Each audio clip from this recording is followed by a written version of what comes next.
All right. Am I on here? Okay.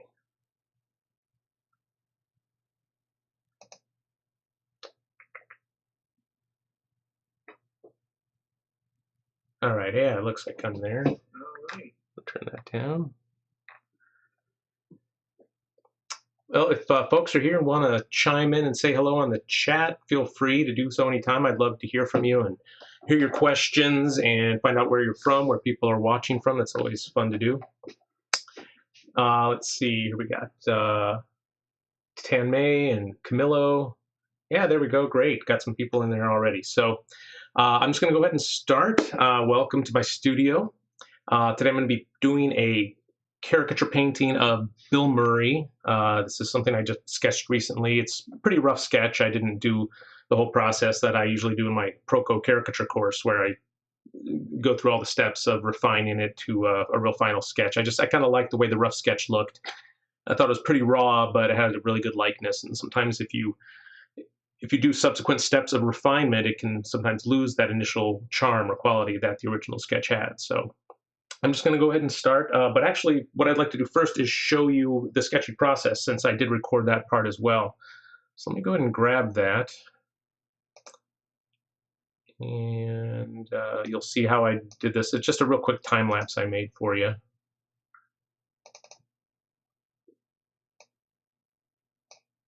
Okay, here we go.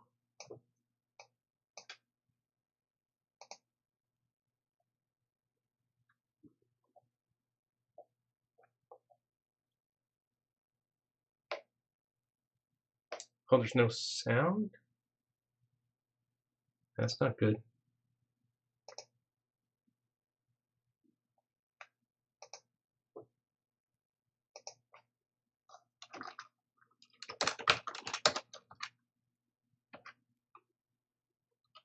Can you guys hear me? Oh, you can hear me. Okay. I guess some people can't. Maybe check your speakers at home. Make sure the volume's up on the video.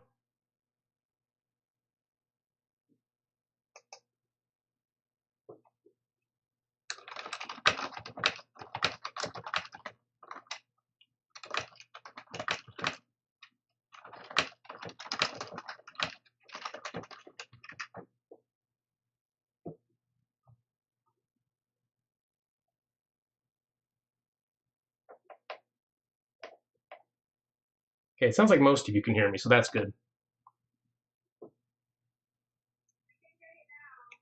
Okay.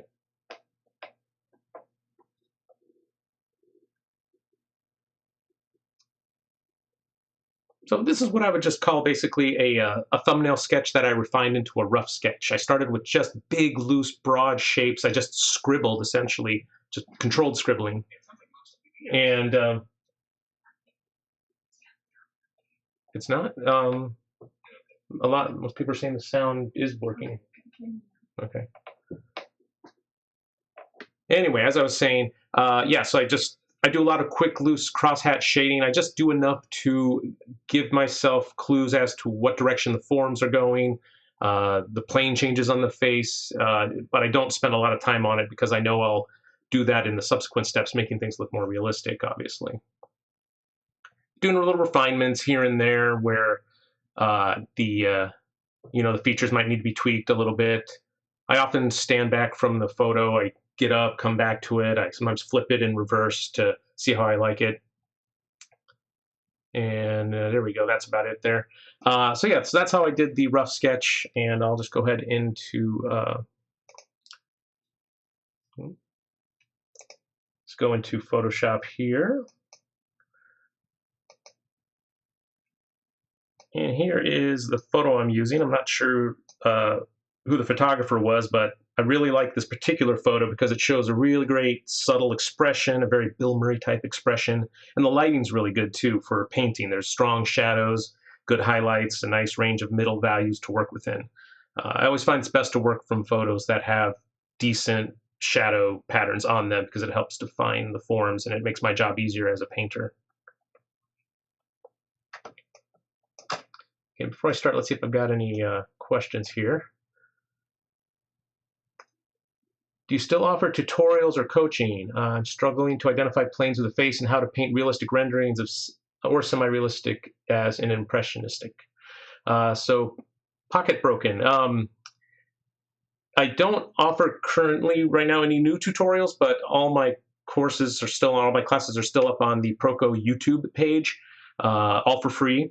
There is a premium version on the website, of course, but in those lessons, there's a lot of premium content where I talk about how I define the forms with different tools. Sometimes I use a charcoal pencil. Sometimes I use just pencils or the stylus for the on the computer, and when I'm doing those, I sometimes do digital painting with shapes. Sometimes I still do a digital pencil effect. The important thing with the cross hatching is just try to draw across the direction of the forms and try to vary it up across the planes of the face. So if you've got a forehead that curves off, you draw the lines curving off as if you're sort of, I don't know, wrapping spaghetti noodles over the face. Just think of it like that, I guess. And you can sometimes do cross hatching. It just depends on your own personal style. I try not to do too much cross hatching where the lines are perpendicular to each other, because that to me looks a little funky. It can look a little over rendered or over hatched if you do too much cross hatching. Why do you prefer Photoshop over Corel Painter? I just started using Corel and I really like it. I love Corel Painter. Actually, when I do live events doing quick sketch caricatures for people at parties and events, I always use Corel because it's got a great interface that can be customized to exactly what you want it to be. And you can't actually even do that, some of those things in Photoshop. But Photoshop, I just have so much experience with it over the years. I've been using it 25 years at least. I've just grown up with it, with my art education, so I'm really comfortable with tweaking the tools and having control over everything. I just didn't put as much time into exploring Painter, so there's a lot that you can do in Painter, but whenever I tried to use it for my renderings and paintings, like my studio work, things get a little out of control sometimes, or too much of an oil painting impasto effect builds up. And I just find the paintings get away from me a little bit too much in Painter. I'm just much more comfortable with Photoshop personally, so that's just what I've stuck with. It's more just familiarity more than anything else. Anyway, so with that, I'll go ahead and start my painting here, and I'll try to look up occasionally to read your questions, or maybe my assistant will help me with questions. So yeah, you might hear Debbie laughing in the distance. She might sometimes shout questions at me that she thinks might be important for me to answer, because as I look and draw, I may not be looking up at the chat as frequently as I might like. All right, so let's set this up here. What I usually do when I'm digitally painting is I start with an underpainting, and that's very synonymous to what I might do when I'm working in oils or watercolors, where I just do a wash or I just fill the entire canvas with a tone or a color at first, and then I do some local shading on the face in a very thin way where it's underneath the line drawing layer. And let's see, for my middle color here, my background tone, I'll just do sort of a warm orangish red, but not too, I don't like to go too chromatic with it. I just keep it kind of neutral. Oh, that's not what I wanted to do. Oh, you know what? I drew this line art actually on an opaque layer. I can't see through it, but the way to get around that, the best way I've found that I've read to make transparent line art out of a layer that's already flattened or that has white around it, is to go to your channels palette, and I think it's load channel as selection, this little icon down here. And what that does is it selects all the white of the canvas. So since the white is selected, I have to invert the selection by hitting Control-Shift-I. Then I go to a new blank layer that I create. I make sure my fill color is black because I want the lines to look just like they originally were, which was black. And then I just fill the current selection. And the shortcut for that is Alt-Backspace. So now I've got transparent line art layer here, as you can see. But I'm going to put that back there. And now let's tone that canvas like I was planning. I like to do a middle value, sort of like what's close to the skin tones, I guess, of the person. It's a little on the dark side, but I like to kill the white of the canvas as soon as possible, just because I don't want to battle it. I don't want to have to struggle just to cover up the white of the canvas. With the middle value there, that can sort of poke through the holes in my paint strokes, and I don't need to worry about those glaring hot white spots showing through. Let's see if there's any questions here. You're so clean. How to improve line work? Yeah, I don't know. Just be real careful. I mean, this initial rough sketch was pretty rough. I mean, I think it's a kind of a dirty, messy sketch personally. Uh, if I wanted to clean this up more, what I would do is dim down this particular layer that I'm working on to where I could almost not see it. And on a new layer above that, just retrace those lines and zoom in where I need to just to draw those lines more carefully and with a really small pen tip.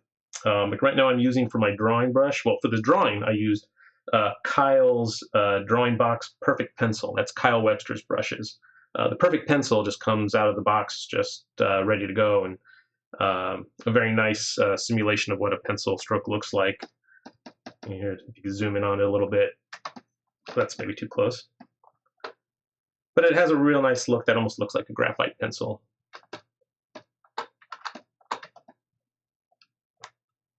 All right. Got my middle ground here. Let's zoom that to just where I can see it. All right, and let's get started here. And I'm just going to paint right on that background layer. I'm going to go with the shadow areas first. I like to key in my darkest values, but they're not going to be as dark as they will ultimately be. It's just I kind of start in the middle and work my way to the darks, down to the darks, and then up to the lights. Alrighty, let's see, what brush would I like to use today? Let's go with my brush. It's just a simple round brush, no special effects on it at all. I just have the pen opacity set to pen pressure, so with lighter pressure it just gets a lighter stroke, just a less opaque stroke.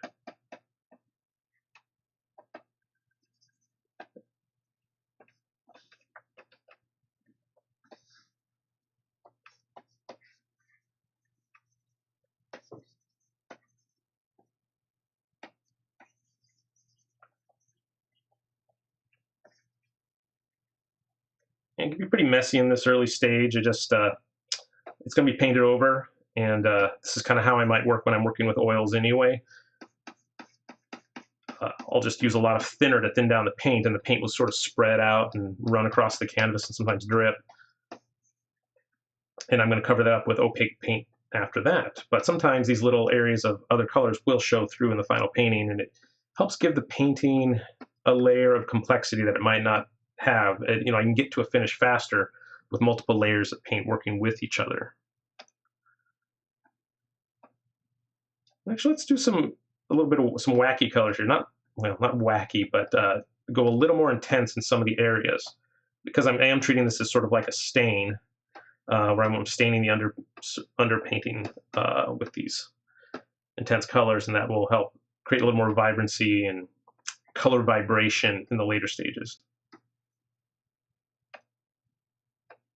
Let's make the nose and cheek areas and ears sort of really red. Even though that doesn't show up in the final painting, it's something I want to put in there. It sort of simulates how there's more blood underneath the surface of the face, close to the skin in these areas. And how, some people get more sun in the areas of their face that are around the cheeks and nose and top of the head. And I see quite a bit of green in the lower part of his face where his beard is. And some of that is just due to the particular color of this photograph and the lighting that was taken. I mean, he doesn't really have a green beard, but blue or green is often a good color to throw in a beard area in the early stages. It helps offset all the reds and pinks. You want colors to sort of bounce around, go from warm to cool, back and forth in a painting.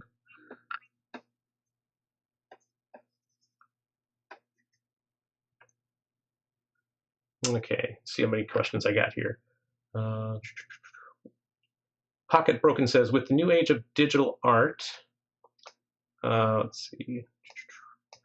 Do you think you can get as much mileage from doing solely digital art versus traditional, or do you suggest a combo of both? Good question. I love traditional art. I'm doing it. Actually, I do more traditional art more now than I do digital, just because I like it more. To me, it's more rewarding and more fulfilling because you have something real at the end of it, and it's, I think, more challenging than digital art.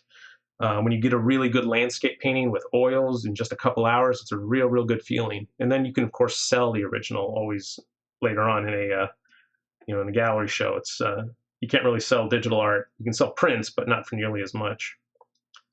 But of course, there are artists who do make a great living selling their artwork as prints, and they just focus on that and make that into a business. And that's kind of what you have to do, is you have to make it up with quantity if you're going to be selling digital art prints. Of course, just practically, whenever I'm doing work for clients, where it's an illustration or often a commission too, I will do it digitally just because it's faster and cleaner, and it's easier to deliver the artwork to the client without having to worry about setting up a photo setup with lights on a tripod. But you should have that skill as well. If you ever do traditional art, you do need to know how to take good photos of your digital paintings.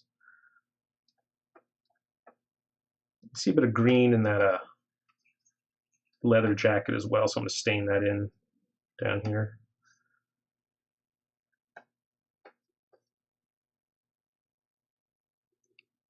Okay, maybe just a little bit of like ochre-y color on his face.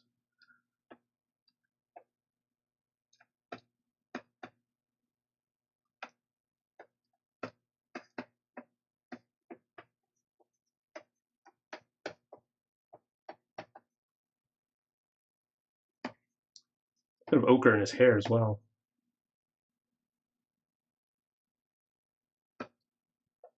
Oh yeah, thought I missed it. Do I have to say it's cool how Court is part of his work screen? Yeah, I thought when people do digital live streams, you often don't see their face, and I like to see people, like to interact with them. I like to see what's going on. Uh, it sometimes feels kind of disconnected if you're just looking at their screen that they're sharing and you don't have can't look in their eyes. Plus, I got a green screen a couple months ago or last fall for another project, and I want to justify the cost, so I'm using it as much as possible. That's why I'm able to magically float above my Photoshop window here.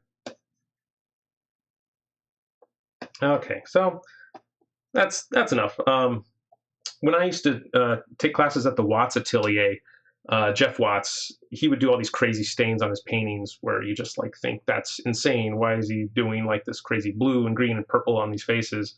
But again, it's just for that layering process where it helps create interesting color harmonies and vibrations throughout the face. And I'm not really a colorful painter by nature. Jeff is. He paints with a lot more pure colors and more color variation. I would say he's like an exaggerator of the colors, actually, that you see in the model. And it creates just this amazing level of interest. And you want to look at that painting to figure out, wow, how do those greens and blues and grays and mauves all like work together so well? Well, because they are all the appropriate value. And that's the key to working with color, really. Well, one of the keys is making sure it's the right value for the right location, and then you can get away with just about any color you want. But me personally, I like more subdued colors in my final painting. So this is a little unusual for me, but I thought I'd try to do this today and have a little more fun with it. Okay, I'm going to switch over to another brush now, one that has, I guess I'll do one with this pronounced linen texture to it. This is one of the brushes I demonstrated, I think, on my Proco videos, where it, I don't know if you can see here, but it has a lot of holes in it. I scanned my own favorite linen canvas that I use to paint oil paintings on and use that as a texture for this brush. And it's a little heavy sometimes, and it can be overused, but it does help in the early stages of the painting, I think. It allows a lot of that color to show through. Okay. I think I'm just going to go ahead and start working on a layer directly above this layer, directly above the line art layer, sorry. And I'm going to start to go a little bit more realistic now.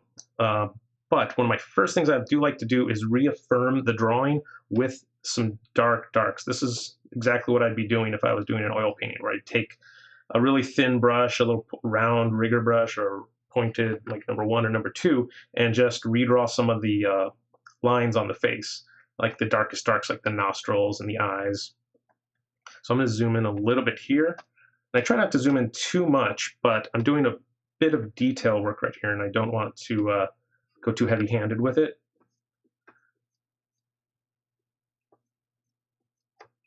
So I've got some color that's really, very dark. It might be hard to tell here, but it's a dark, dark reddish orange. And I find that usually works best for the darkest darks in a painting, rather than a cool blue or greenish black. For this layer, for this stage, actually, I'm not going to use that linen brush. I'm going to use one of the default Photoshop brushes with it's been tweaked a little bit. And by tweak, I just mean I just set the opacity to be lighter with lighter pen pressure.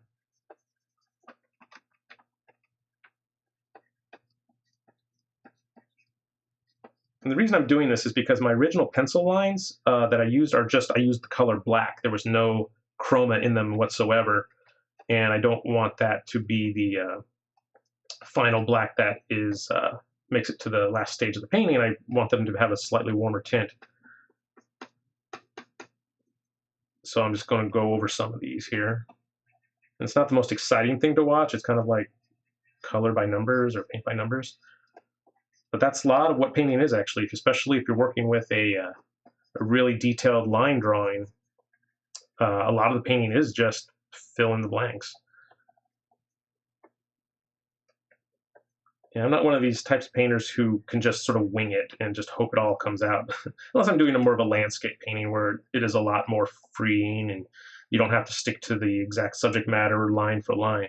But on something like this with a likeness that's really easy to lose if you just do a line in a wrong place, I find it's better for me to work from a detailed drawing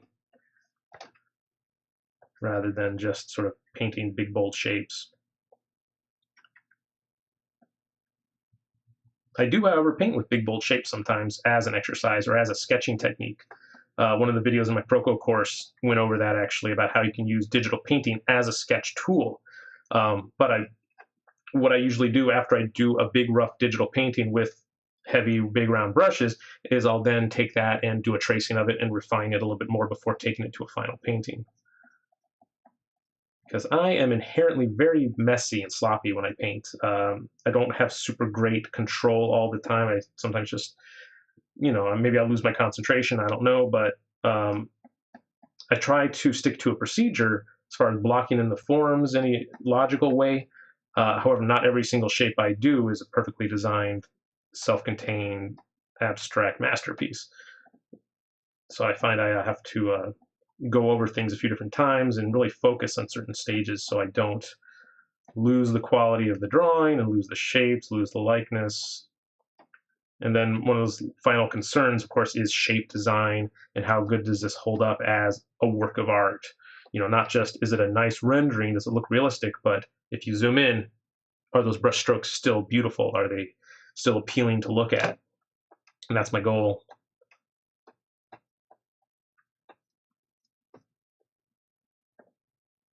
And zoom out a little bit here.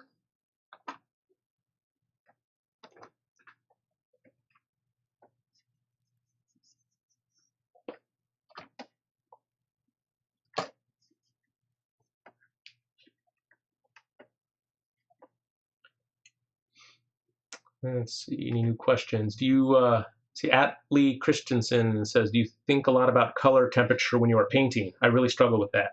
Good question. Yes, color temperature, always. It's just one of those variables you always have to consider when you're working in color, even at this stage. Right now, I'm not really going off my observation of what I see in the photo. I'm going off more of my instincts about what I know I need to do for my particular color tastes. Like, I like to do faces that are a little more subdued in colors, color temperature, more harmonious color. I don't use a lot of crazy out there colors in the final painting, but I know that if I don't put some unique, bright, intense, saturated colors in at some point, it can look a little too monochromatic. And this photo that I got of Bill Murray here is sort of monochromatic if you take if you look at it, it's just variations of pinks and oranges, browns. It's all in one section of the color spectrum, and that's more just due to the lighting and the photo quality. If I were there painting him from life, I would know that there's a lot more going on in there, and that's I'm sort of relying on that training and that experience that I have painting the live model to know what goes into painting a face. And I do that so much that I build up this procedure, these steps, even muscle memory, you might want to call it, about how I render a face. And even though I don't see it in the original photo reference, it will inform my process still. And that's why it's super important to work from life as much as possible, whatever subject, life drawing, life painting, getting out in the landscape, doing still lifes in the studio, because you see and figure out how light really works and how it reflects back into the shadows and subtle colors that you might not be able to see or pick up in a low quality photo. Your eye will pick those things up. And like I said, it informs your process and helps you make better decisions when you're working from a less than good photo. So back to your original question, though, about color temperatures, I have to think about what color temperature, for one, the photo is, and also what color temperature I want the final painting to be in. Like, what realm do I want it to be in? Do I want it to be a warm painting or a cool painting? I'm a big fan of like cool colors on the face. People outside, with very subdued colors on the face on a cloudy day, I think they can look beautiful. But I also like the drama of warm lit interior scenes with strong shadows. And it just, really depends on the photo, which direction I go. If this were a photo of Bill Murray outdoors, on a cloudy day, I would be doing this a little bit differently. So what is going on in this photo is I see it is a strong lit, sort of theatrical lighting with strong shadows. Generally, it's a warm photo. So I end up going to be, I think, painting sort of warm colors on this. And I have sort of, I guess, maybe too many warm colors for the underpainting, because what I generally like to do is for the underpainting have contrasting color temperatures underneath. I do have a lot of ochres and greens, though. It's not an overly hot or warm temperature underpainting. I think the final colors will be warmer than what's here, because there are some cool greens and purples and blues and grays that are still on the face. The only really warm areas that I've got are the cheeks and nose and ears. But I will be covering those up later on. But I like to have those color temperatures bounce off of each other from the underpainting phase to the final opaque layer of paint. Do I still teach the Watts Atelier? No, I don't. I haven't taught there since 2012, I think. And I don't know. I got busy. I only ever really offered one class at a time, and there were some semesters where like we didn't get enough students to actually run my caricature class or whatever class I was teaching. I taught digital painting a lot. I taught caricature. I taught facial anatomy. I taught portrait painting there once or twice. But no, I don't know. Yeah, it was a phase of my life. I taught there and took classes for about 10 years. But that's where I met Stan Prokopenko, of course. And but yeah, no, I travel a lot for work, and I would probably have to miss classes if I taught there these days. Of course, the past couple months, there hasn't been a lot of traveling because of, a couple things. Coronavirus lately has canceled all of the live caricature events, and also a local California bill prevents people from being independent contractors, basically. So no one is hiring people to be artists at events right now because of that as well in California. So it's kind of like a double whammy. But that's another issue. I'm here to talk about art today. Anyway, so I've got a lot of the blacks indicated on the face. I'm going to jump now over to doing sort of like the darker halftones on the face. And I'm just sort of eyeballing the colors here. I don't like to sample from the reference photo because it creates bad habits. I know it's right there. I could take the eyedropper tool and sample colors directly from the photo, but you can't do that when you're painting in oils or watercolors. So when you're doing that, you tend to naturally develop a good eye for colors and values and color saturation. And that's just a habit I've gotten from that. So I'm never overly tempted to sample colors unless I'm like in a real big hurry, I guess. I sometimes do, but I don't recommend it, especially if you're learning. Just learn to mix colors independently. And if the colors that you choose don't match exactly what's in the photo reference, that's okay. What matters is your painting. It should stand on its own and alone and separate from the photo. I can always tell when people sample colors from photos because it has just a real particular distinctive look, and there's a lot of color choices on there that don't make sense for a painting, like hot pinks next to grays on a face. And I know that just because people are, selecting those colors from the reference photo, and there's often a weird, hot pixels will be next to dark gray pixels, and it just depends on the luck of the draw where you select if something's going to be correct or not. Uh, and something that works in a photo doesn't necessarily work or translate well in a painting. Um, I don't know, there's more to it than that. That's kind of a big subject to go into. Just always try to mix colors, from scratch, basically using the color picker tool within whatever program you're working in.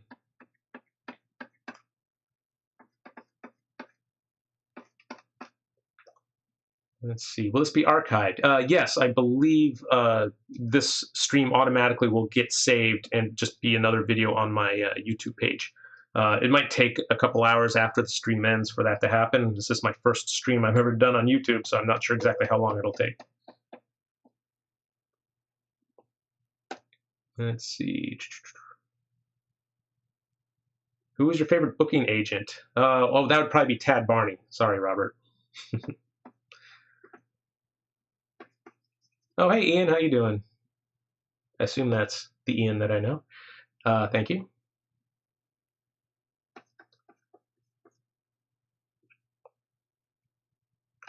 And when I have a color on the brush, I just kind of like to put it as in many places as I can before I move on to another color. It's just a practical thing that saves time, but it also helps pepper that color throughout the painting and makes the painting more unified.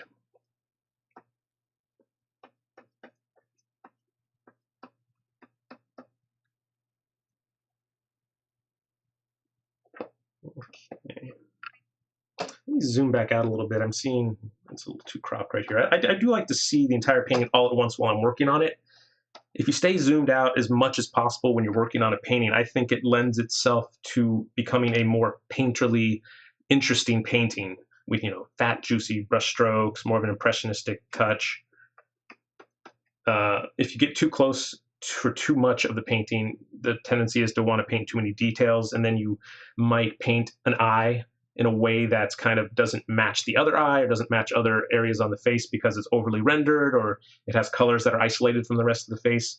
But if I can see the whole face at once, it allows me to grab colors from everywhere all at once whenever I want them and use them throughout the face.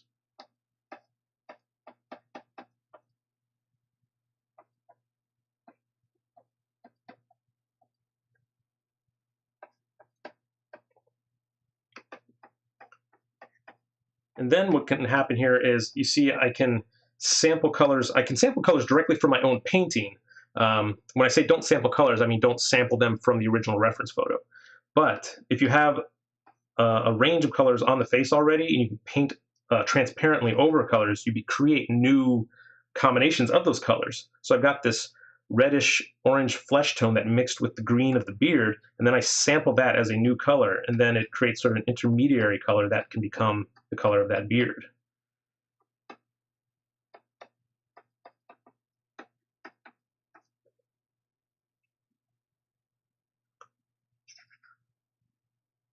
Hmm.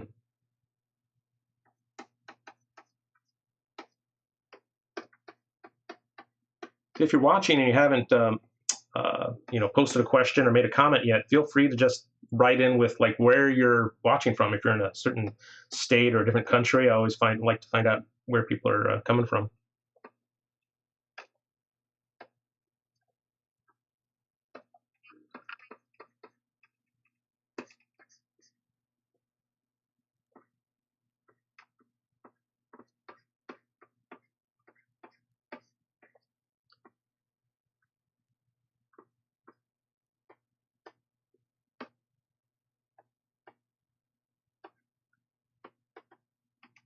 The most important thing at this stage of the painting is just think about the overall value transitions from light into dark.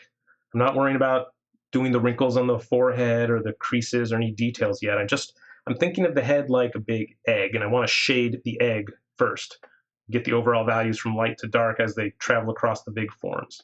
Because that'll make my job easier later, because it's sort of like tackling the biggest problems first, and then after that, everything just becomes, just tweaking the details a little bit. And then the forms will look more solid and unified if you take the whole picture into account as you're working and not focus on the details too soon. A little more green up there in the temple. I see that happening on the side of the forehead.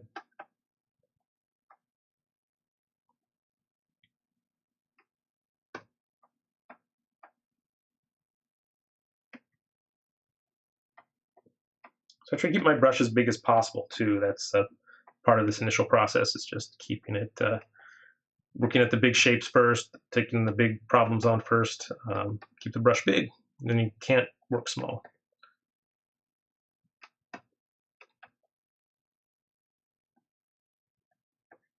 I see the neck as being a little more less chromatic than the face, a little maybe even purplish. It might be too purple or maybe too light in value. Let me darken that just a bit. And I'm not painting just pure purple over this area. I'm using a pretty light touch so that it's interacting with the stains that are beneath it, so it creates a new third color.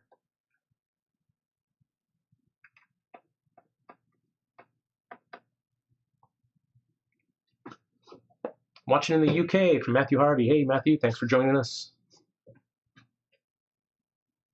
Hey, E Hunt from Carlsbad. That's right near here. Do an online karaoke session? I'm tempted. I am a fan of the karaoke arts, both me and my wife, but it's not actually a very pretty sight.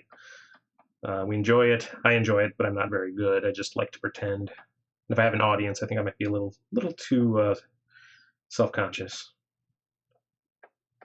But it is one of the big ways we pass our time lately is we've been doing a bit more karaoke in the house.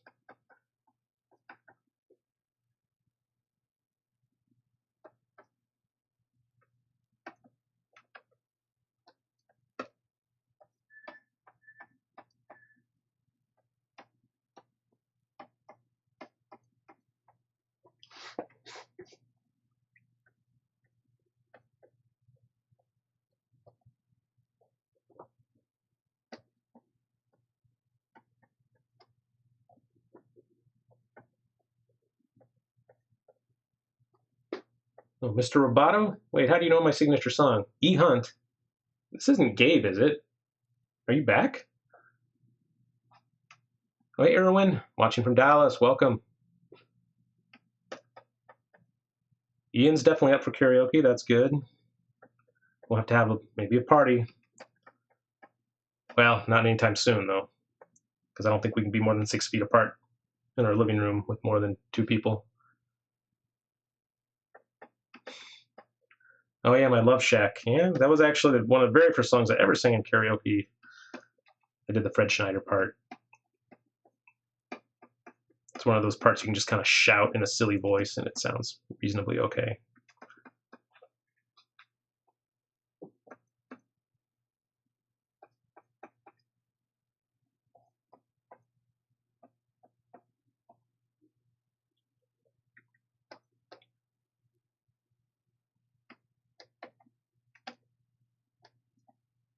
So what I just did here, I like to sometimes share my details, on what I'm doing and my thought process. When I'm moving to a new area from, say, I was just painting the face, now I want to paint the hair, I'll go and select the color I've already started painting for the hair, just so I can start in that right neighborhood, and then modify that or just tweak that a little bit, rather than just going to the color picker just completely at random, trying to come up with a new color for the hair. I'll build on what's there and modify it a bit.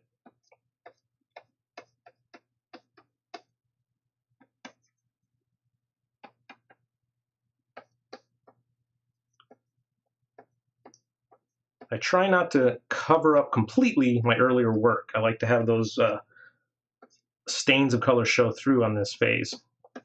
and I am painting on top of the line art, so my lines are gonna pretty soon start disappearing.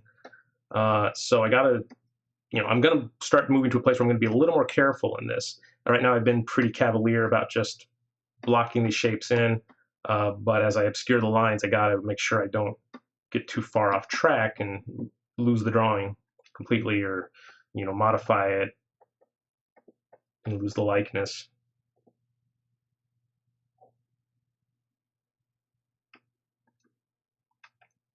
Okay, let's go a little darker on the shadow side of the face here. Some of a warm reddish brown.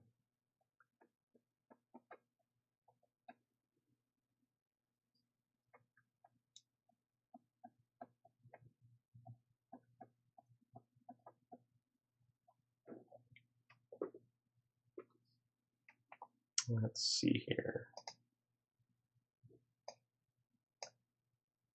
This one has a question. So, pretty dumb question. No, I don't think so. Do you sample the intermediary colors to blend cool and warm? Yeah. If you have a fast eye, you can sort of watch what's happening. My paintbrush is constantly turning into an eyedropper tool back and forth, and that I'm just toggling that by holding the Alt key down on my keyboard. Well, on this one, I actually have my Cintiq programmed for the Alt key to toggle on and off. I'm constantly doing that. I'm constantly sampling the colors from my paintings, sampling the intermediary colors. And if I don't like the result, I'll go, oh, okay, that didn't work. I'll have to, refine that, and then I'll go back to the color picker, the Photoshop one here, to modify it if I need to. I probably should just keep this particular window open, but it just gets in the way. I don't need it that much. Especially after a certain point, there'll be enough colors in the photo, or in the painting, sorry, that I can sample directly from that for pretty much all of my color needs. And I won't need to go back to the color picker, at least not as much. So move that a little bit. Let's move that back. There we go.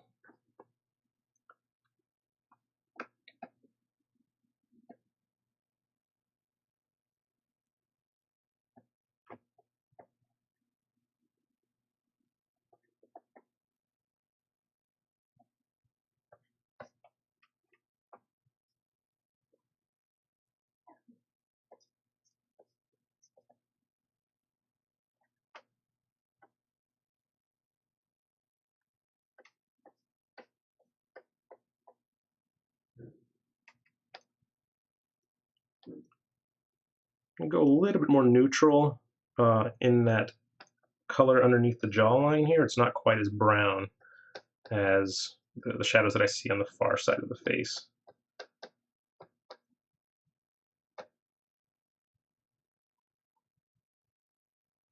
So constantly, as you're painting, you have to constantly think about three main properties of color and ask yourself if you're using the right property. And those three properties are hue, saturation, and value. The hue is the color itself. The differences between red, green, blue, yellow, those are the different hues.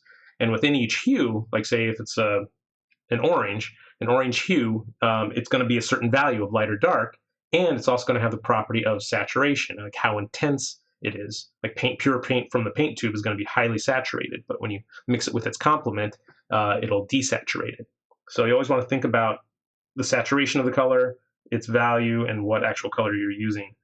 And color temperature is tied into that. That's just how warm or cool a color sort of appears to the eye, just on on sort of a eyeballing level. Because just to one person, the color may look warm or cool.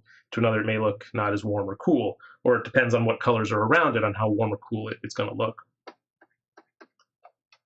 I had one painting teacher I talked to once had a really simple definition of what constitutes a warm color. And I thought it was a little oversimplified, but it's the formula that worked well for him. And he was a really famous Spanish painter, passed away a few years ago. But he always said a color is warm depending on how much yellow is in the color. That's it. And I had all these like caveats. I'm like, well, what if there's like an orange right next to, he said, nope, doesn't matter. The warmth of color is determined by how much yellow is in it. So take that for what it's worth. I think that's a little oversimplification, and it's not how I like to look at color. It's like in terms of absolutes like that.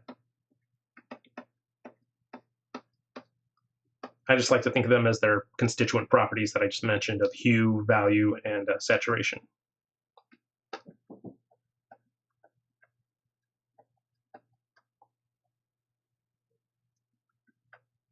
Luis Rosario coming in from New Jersey. Welcome, Luis. All right. There's might have been some question about how long I'm going to be on. I would say at least 2 hours, maybe 3, depends on how much I get into this and how bored I get with it. So yeah, at least between 2 and 3 hours. I think I'll be doing this.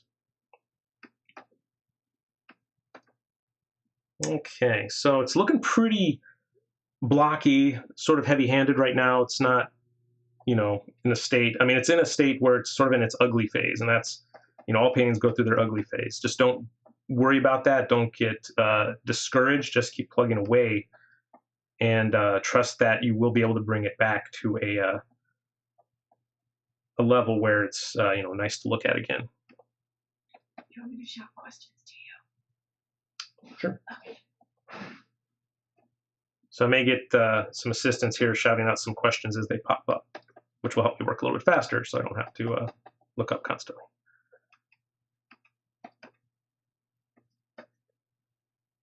So I don't know if you can answer this. Are you going to upload a time lapse? Oh, am I going to upload a time lapse of this? Yeah, maybe. That might not be a bad idea. After the live stream ends, see, I don't know if I don't think I'm actually recording this, but I might have to re-download it from YouTube in order to get the footage to make it to a time lapse, which I can then post. So yeah, I guess I'll do that if there's an interest in that.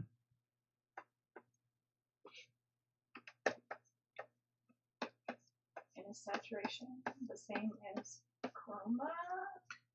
Question is saturation the same as chroma? Yes, generally we refer to, when I was at my school at the Watts Atelier, we took color theory there, and that's just a fancy word for saturation, is chroma, how intense a color is. And we talked about how artists generally have a preference in their own work for being a high key of chroma painter, a middle key chroma, or a low chroma painter. And I think about what I like just based on the works that I like to see. And I generally am in the middle to low range of chroma as far as the type of painting I like to do and the types of paintings I like to see. I generally don't like high chroma paintings. They can be nice and it works for a lot of people, but there are actually very, very few artists that truly work in a high saturated key of chroma. It's very, very rare. Some people do and make a great living out of it, where they're just painting with primary colors, basically, and some of the secondary colors without really mixing them. But I like to actually tell the story of a painting through value. I think value is what's more enticing, the values of lights and darks. And as you decrease the amount of chroma or saturation that you use in a painting, the more contrast and value you have to you need to work in. If you're a high chroma painter, where you're painting with basically just pure colors, you don't really actually have as wide a range of values that you can allow yourself to work in, because you don't have black and you don't have white if you're a true high chroma painter, and those are the lightest and darkest values respectively. So real colorful paintings tend to have less contrast in them, and I like contrast. I think it can be very gripping when you look at it in a painting. It's kind of what I like to see. Here in the hair, I'm overpainting some of it because I want to have sort of a wispy, thin hairs around the edges, and I don't, some of the background's going to need to intrude back into that. But I'm going to paint back over that later. But just that's kind of what I'm doing here, is painting over the forms of the hair, just so I can paint back outward from them later. And what actually I'm going to do right now, I don't think I'm going to go as bright of a white as that's in the background of the photo, because that's like a pure white. I want to drop it a little bit, make it maybe, I think, a little warmer, so maybe just a warmer yellowish color, or very, very light ochre, but sort of on the gray side of things. So it'll be about that bright there. And then I'll paint that in, so I have my brightest bright that I'm working up against. So as I start to paint the face, I'll have this to help judge my values on my face off of. Because at a certain point in a painting, you got to make your final value decisions. And it's good to have a full range in there from light to dark somewhere, so you can gauge your color choices and make sure you're doing appropriate values for the face. Actually, let's move this over to a linen brush again with more of a texture, because that creates, I think, some more visual interest.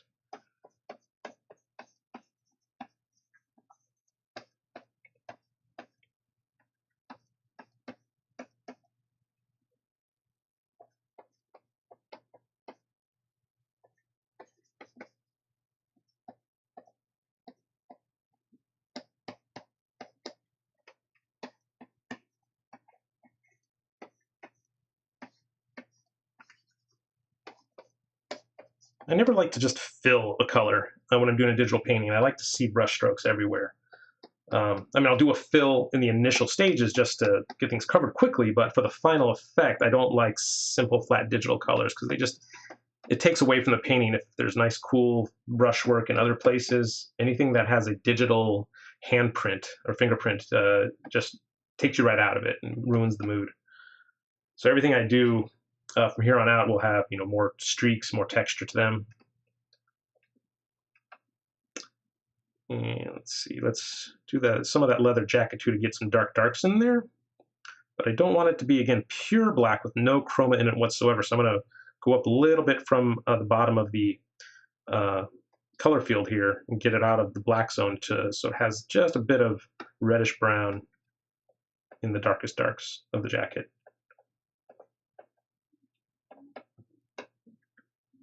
I don't want to do that everywhere because that jacket isn't that dark in reality. I mean, there's light hitting it when you move outside away from the face anyway. So I will use this in the shadow on the leather jacket, or the clothes that he's wearing, but not everywhere. All right, so I'm actually going to go back and get some kind of color in there for the jacket. So I'm going to lighten that up so it's a noticeably different value, but still hopefully reads as black on the jacket here, or the collar.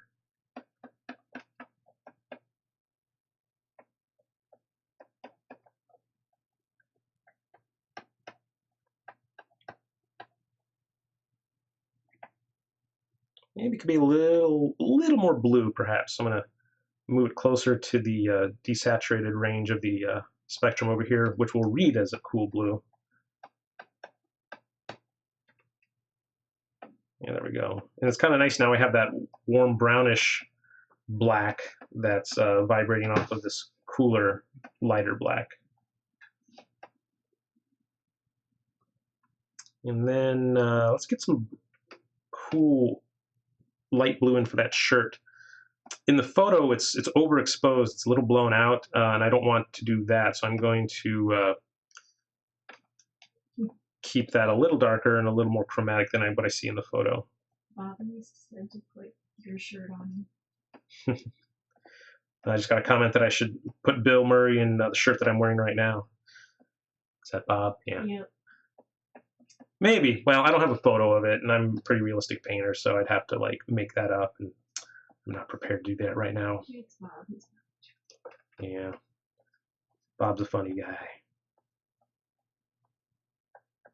Everyone asks how long it takes. And what are you using to paint? How long does it usually take? Erwin says, how long does it usually take for me to paint? And what are you using? A mouse or a specialized tool? Well, I'm using a specialized tool, this. Drawing with a stylus on a Cintiq screen, and I'm using Photoshop as my software. And how long does it usually take? Depends on what I'm painting. I can usually do a face like this in about 3 hours, maybe a little less, depending on how much detail and how much background I put into it. If there's more, if there's background, if there's more body and clothing, 6 to 10 hours sometimes. Okay, let's go back to the face here. I've got a full range of values on the painting to work with. I can better judge what's happening on the face here. Maybe a little light still. I don't want to go too light too soon. I like to build up to my lights. That's too, that's not chromatic enough, too gray. And I think it needs to be a little more red. This is what I do when I'm oil painting a lot too. I'll just put a dab of color down, and if it doesn't look like the right level of saturation or right color temperature or right value, I'll just I'll go back, stop, and grab a new color, and can then continue painting with it. There's a bit of trial and error in painting. Can't be afraid to stop what you're doing and make sure you're using the right color and value.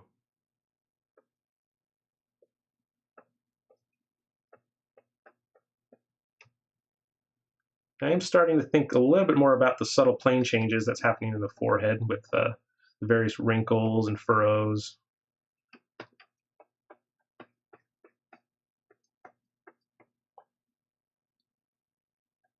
Hi, Robert LaFontaine. Great demo, thank you. Hopefully it'll continue on a good track here.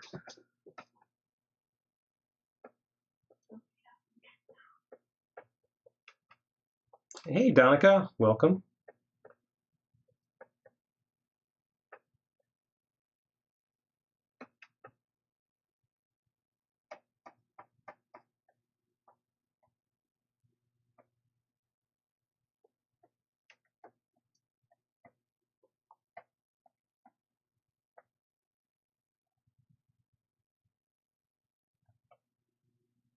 Still want to keep that nose a little more red than I really see it in the photo, even just because I kind of like that look on a painting. It helps make it feel a little more realistic and alive. And I may tone it down a bit later. I just, I want to keep things a little bit on the darker side before going too light too soon.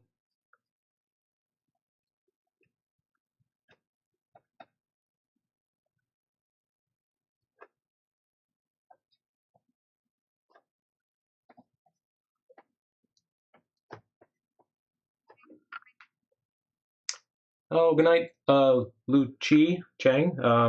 Thanks for joining us. I'm sure it's late wherever you're at. Come check out the finished video when it's up and posted after the live stream is over.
Atley Christensen says, "Do you know when the perspective course is coming out in Proco?" No, I don't. Sorry. Yeah, I'm not really privy to those conversations because I don't really work in the Proco office. But if I find out, I'll let you know. Do I like to use a limited palette? Antonio Blanco says, yes. Generally, when I'm working with oil paintings, I keep my palette very limited because I am a low to middle chroma painter, so I don't like to have too many options to mess me up. And if you're learning painting too, I mean, that's how I learned painting. Basically, was to learn on limited palettes. We would start our training with just monochromatic painting, just with like a burnt umber and solvent, basically, and we'd be doing just basically wet drawings with the pencil, with the charcoal pencil, or I'm sorry, with the paint. And once we learn the properties of oil paint and how it thins down and how you can paint with it thickly, then we would add white to the yellow, to the burnt umber, or white to black. And then after that, we'd start with the Zorn palette, which is just white, black, vermilion red, and yellow ochre. And you can actually get a really good range of colors, even blues and greens and purples out of that Zorn palette. and then you can mix. Then you can promote yourself to a primary palette with white and black, or warm and cool of each of the primaries plus white and black, and then maybe add a brown. I had a teacher once that said stay away from earth tones on your palette, like ochres and siennas and all that. But actually, I work with them pretty well. I've got this. I used to work with burnt sienna all the time, and I liked the way it looked. But then I switched over to transparent red oxide as one of my favorite go-to colors. Transparent red oxide made by Rembrandt is a fantastic color, and it mixes really well with lots of other stuff. It's like a burnt sienna, but just more transparent and more reddish. So it's great for mixing with flesh tones. I would say most of my paintings in general are like probably 80% made out of transparent red oxide, ultramarine blue, and white. And you can get a lot of variation just with those colors. But, of course, I do have red and yellow ochre on the palette. Sometimes a cerulean and couple different kinds of yellows. But I generally don't paint with more than 9 or 10 colors when working traditionally. Whatever the subject may be, whether it's a portrait or a landscape, doesn't really matter.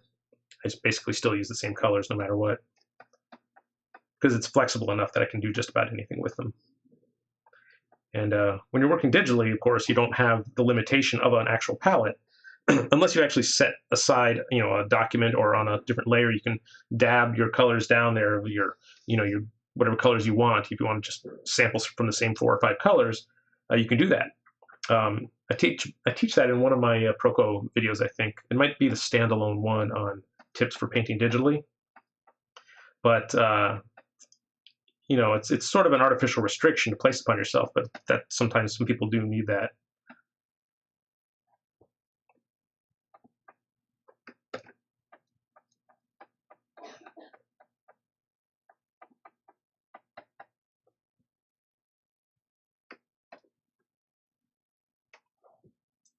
Bye. Thanks for joining us, Lou.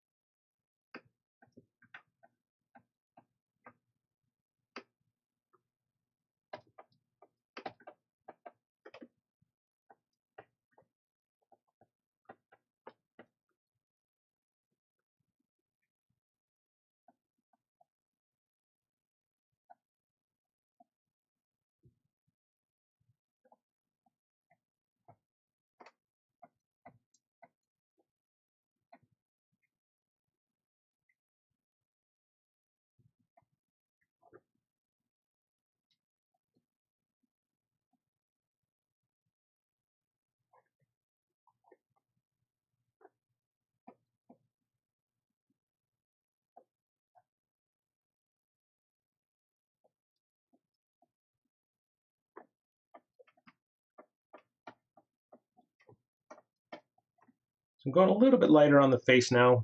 I'm not doing the highlights just yet because I feel like I haven't earned the right to put them in yet.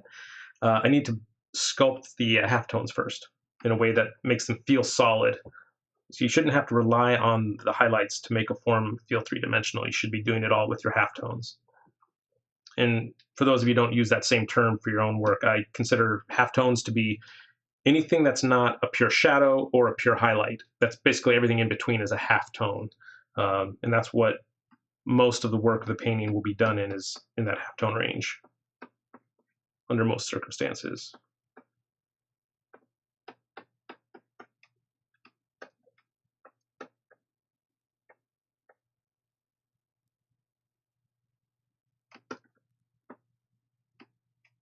Okay, get back to that hair just a little bit here. Let's find some lighter values to throw in there.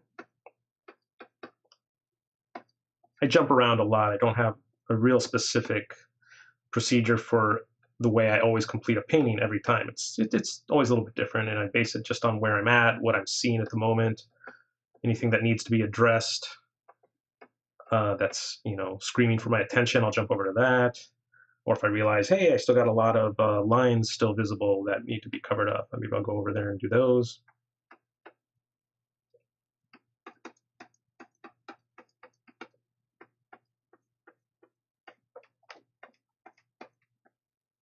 And wherever possible, I do like to lose and blend edges. Like I see an area up here where the hairline sort of blends in with the hair, the skin blends in with the hair. And I sometimes push those edges to be even more lost or soft than they really are. Because I think a good painting should have a combination of hard and soft edges, just like it needs a good range of contrast in the values. You don't want all your edges to be too similar, otherwise it can get kind of monotonous.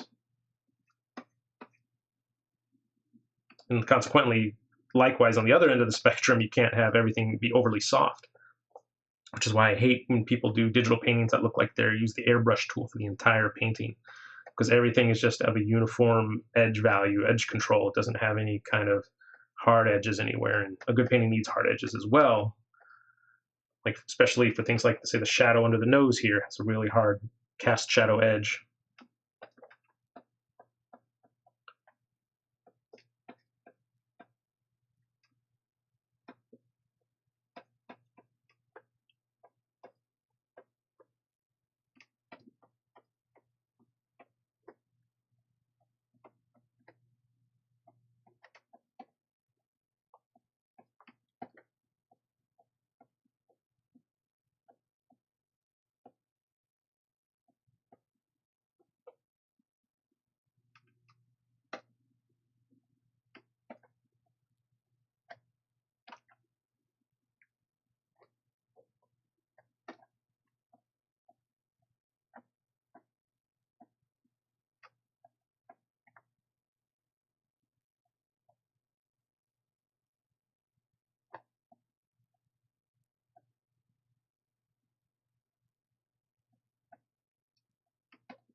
And just working my way up the value range a little bit here on the forehead, trying to bring it to close to being resolved. The forehead is always a good place, I think, to do your early tests in a portrait, figuring out your values and your color range and your brush stroke, because basically it's just like part of a sphere. So it's we all can do spheres pretty well, I think, shading those, and it's a little less pressure than the rest of the face, where the other features can be a little more complicated and have more going on. The forehead's relatively simple compared to everything else.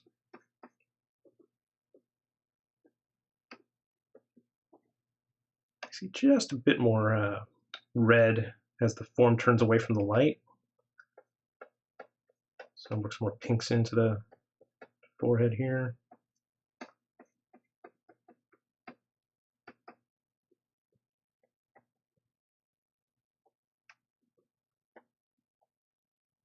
Of course, the subtleties of color that I'm seeing here in my painting on my particular Cintiq screen may not be the same colors you're seeing on your own screen. In fact, I have a second monitor here, and I'm looking at what the live stream looks like, and wow, it looks really different on YouTube compared to what I'm seeing here. Of course, it could just be the differences between my two monitors. But hopefully it looks as good to you as it does to me wherever you're looking at it on. My second monitor doesn't look so hot. It looks too orange.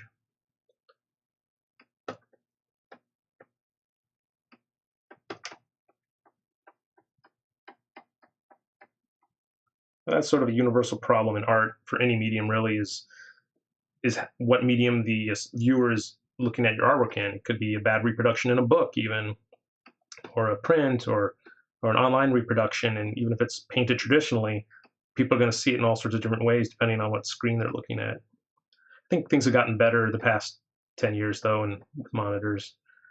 being calibrated better and more accurate color ranges. But something I always worry about, is if what I'm seeing is going to be what the audience sees.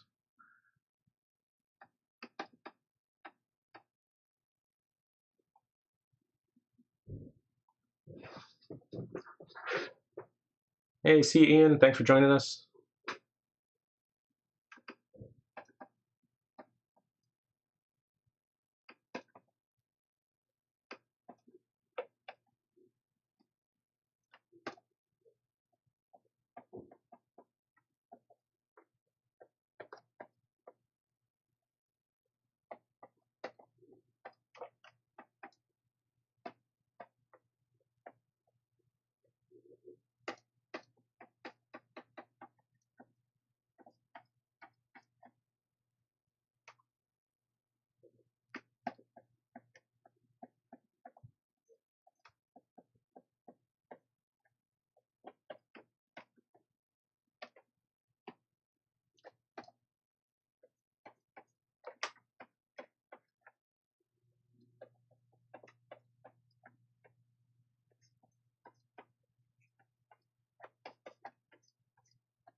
There are some good places, some natural places where you can lose an edge. By lose an edge, I mean just basically blend it into the what's around it. And those are areas that, like the hair is a real obvious one because it can often be very wispy, and if you squint your eyes, it sort of naturally blurs away anyway. But other places, maybe not so easy to figure out, is like just think about where two values, if you're looking at your subject matter, where two values are very close to each other, two adjoining values. That's a great place to lose an edge as well. Like maybe in the coat where there's a lot of blacks or variations on black, you can maybe not delineate every edge there. Excuse me. But also just in a place where you don't want to draw the viewer's eye any attention, you can soften an edge. It's often around the peripherals of an image, but it can be in other places too, like on the center, in the part of the face where you want to draw attention, but maybe you want to set a hard edge up against a soft edge and exaggerate those a little bit from what you're seeing in reality, and that's a great thing to do if you can figure out how to do that in a graceful way. It's sort of what the great painters do. At least the great painters I admire are those who fiddle with the edges and make them their own, basically just redefining reality and directing the viewer's eye where they want it to go based on where the hard and soft edges are.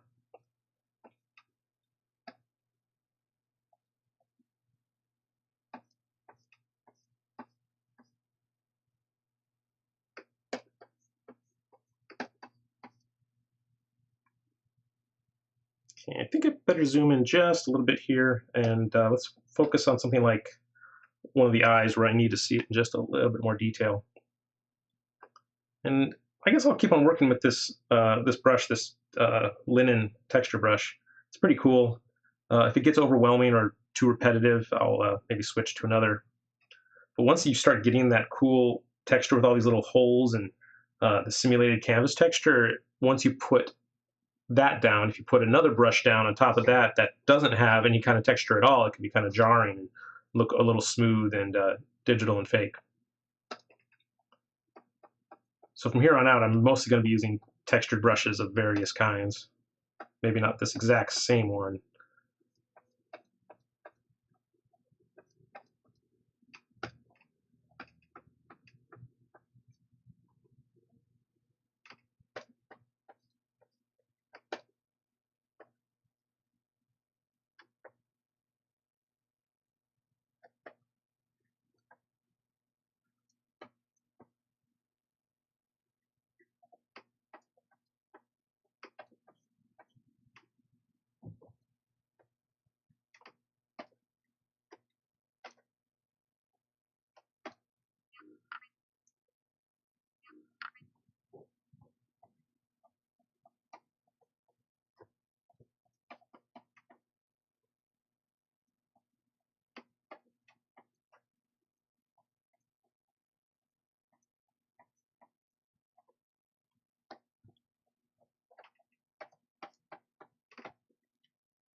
Do I prefer realism or appealism?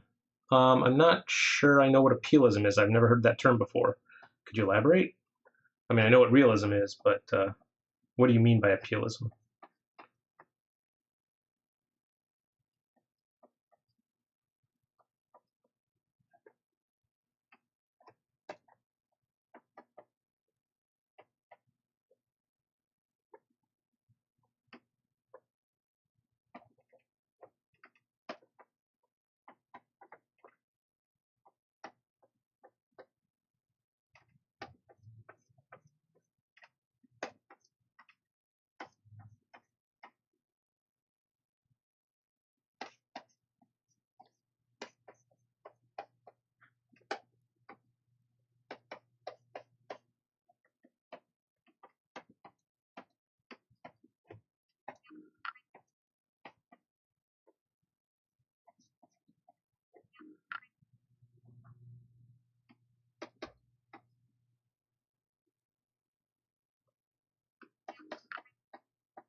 Would you say the question, do you like realism or appeal?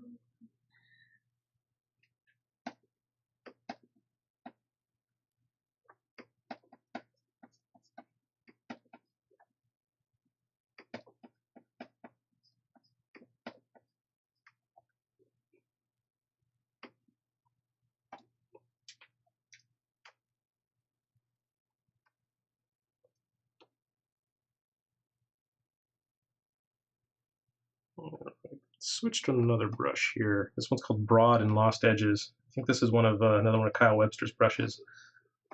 It's very, very subtle brush. It doesn't add a whole lot at once. I mean, it's a very soft, like a pastel or charcoal effect. It has a little bit of texture to it, but it's not quite as heavy as the linen texture brush I've been using. I think this area calls for a little bit of it, more of a delicate handling.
So let's see, Pocket Broken says, appealism is when you have art that is more appealing. It involves more colors, focus on the large chunks of the face, or basically adheres to a more stylistic approach versus copying pixel by pixel. Um, yeah, I guess somewhere in between. I mean, I don't consciously ever go for a style. I just kind of do what strokes appeal to me in the moment. And I base that mostly on my experience with traditional media. So I try to go for, say, an oil painting look or a traditional painting look, which can often be a little messy. Some paint contamination, strokes that are visible. But I don't have a real conscious style that I think that I ever really go for. Um, but I can see the appeal in that, where if you develop a style that is uniquely your own and is appealing, why not stick with it? That's great. I mean, there's a lot of artists out there. You do a lot of Instagram posts, get a lot of followers, and I follow that artwork too. I think it's I like seeing it. But I don't work in those particular styles. I have my own hand and my own flaws, and I just kind of do what feels right in the moment based on my life experience and what kind of artwork that I like. So again, it's not necessarily anything that I consciously think of. And I think that's maybe what you're asking about with appealism, um, where you're going for an appealing style that maybe, I don't know if that necessarily means trendy, but I do want my work to be appealing to people in a general sense.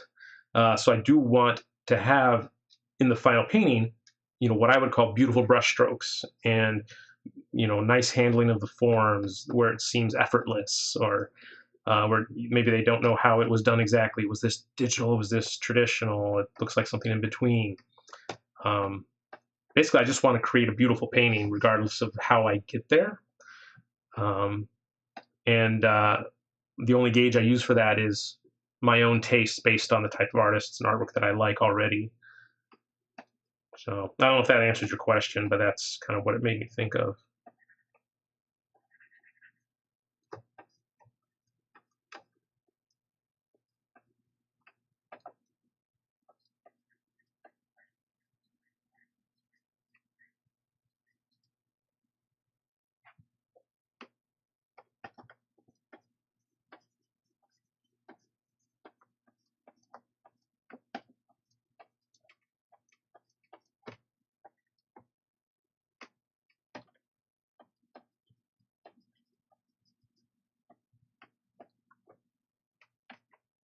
I really like the value that's already on that eye. It's just a little too warm, so I'm gonna just cool it down a little bit.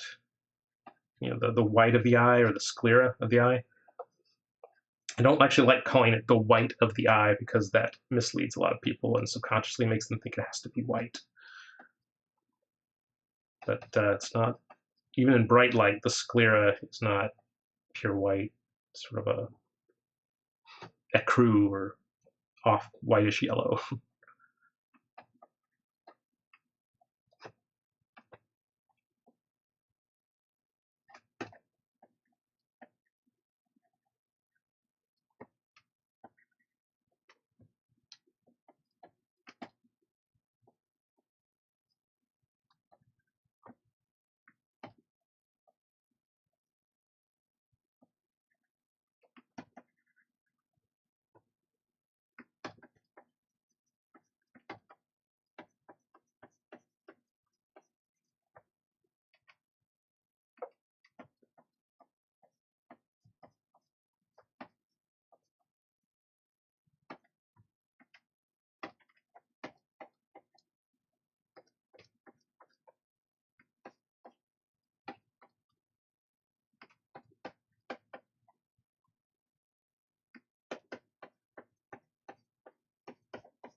I'm going to put a little bit of reflection on the underside of this nose here. That'll help separate it from the cast shadow underneath the nose. And because that's usually what happens in real life too, is you'll get a lot of bounce light hitting the bottom of the nose even though it's in shadow. And I'll darken that core shadow just a little bit more to help make the reflected light stand out a bit.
make the colors on the nose just a little more saturated, especially at the ball. Feels a little too washed out or milky.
I'm kind of getting away from the eyes here. It's tempting to move around the face a lot, but I really should try to focus, I think, on finishing up, say, both of these eyes, and the nose. I mean, there's no real reason I have to follow any procedure, really, but I think it's kind of more interesting in a demo situation like this to bring areas up to a finish earlier on than I might normally.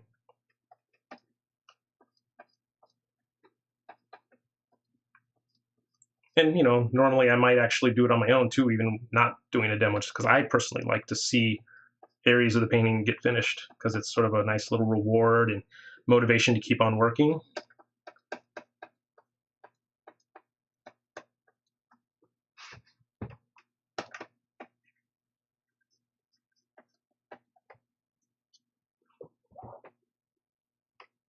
Okay, let's get a little bit of light into the iris of the eye.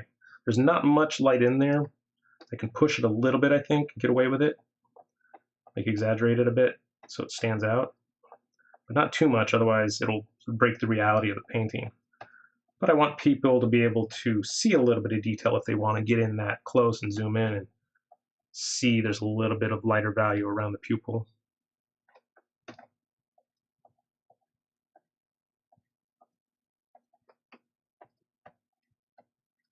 It'll help with the expression too, when you have a little bit of that iris and the pupil separated in the eye, it'll help inform the viewer as to how open or closed that upper eyelid is. If it overhangs the pupil and you don't see as much of the pupil, it'll show you that it's sort of a lazy looking eye, or it's closed, the closed lid. Of course, the lateral part of the eyelid is drooping over here, which is part of his physical type, and I don't want to break that illusion, or it's part of his likeness. I want to make sure I get that too. There we go.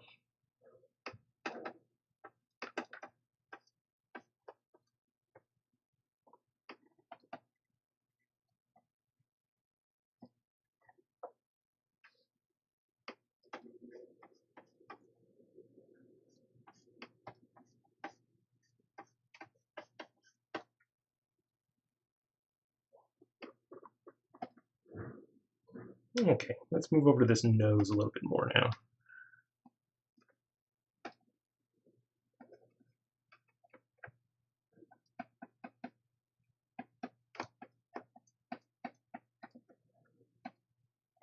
It can be real helpful in areas when you're building up forms with halftones to sculpt the forms across the short distance rather than, say, traveling my brush down the long length of the nose. I'll go across from side to side. I'll do that a lot with limbs too, like arms and legs when I'm painting and drawing from life. And it helps show the roundness of the forms when these little brush strokes create almost like a repetitive hatch-like effect. And it's kind of what you do when you're cross-hatching with a pen, is to show the forms with the directions of the strokes. Plus, too, you'll be able to slow down and reassess your use of value and color along the way when you do shorter little steps like that from top to bottom, where you can modulate it, maybe make the color a little brighter, a little darker, a little more saturated as needed. But if you go over whole big areas all at once, in the later stages of a painting, you'll tend to oversimplify everything, and it'll make it look blockier and more simplified. And if that's the look you want to go for, that's fine too. But if you want to have a more sculptural feel to your paintings and drawings, later on in the painting like this, you're going to have to slow down and illustrate, with the direction of your strokes, what the forms are doing.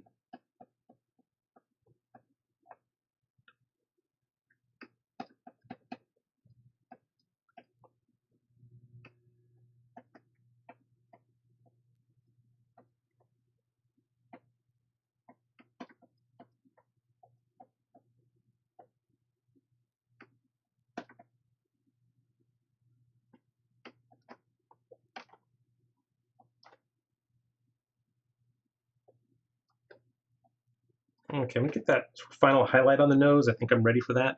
I'm gonna go back to the one of these other brushes here. Keep on forgetting I have my brush palette over here open on the right side.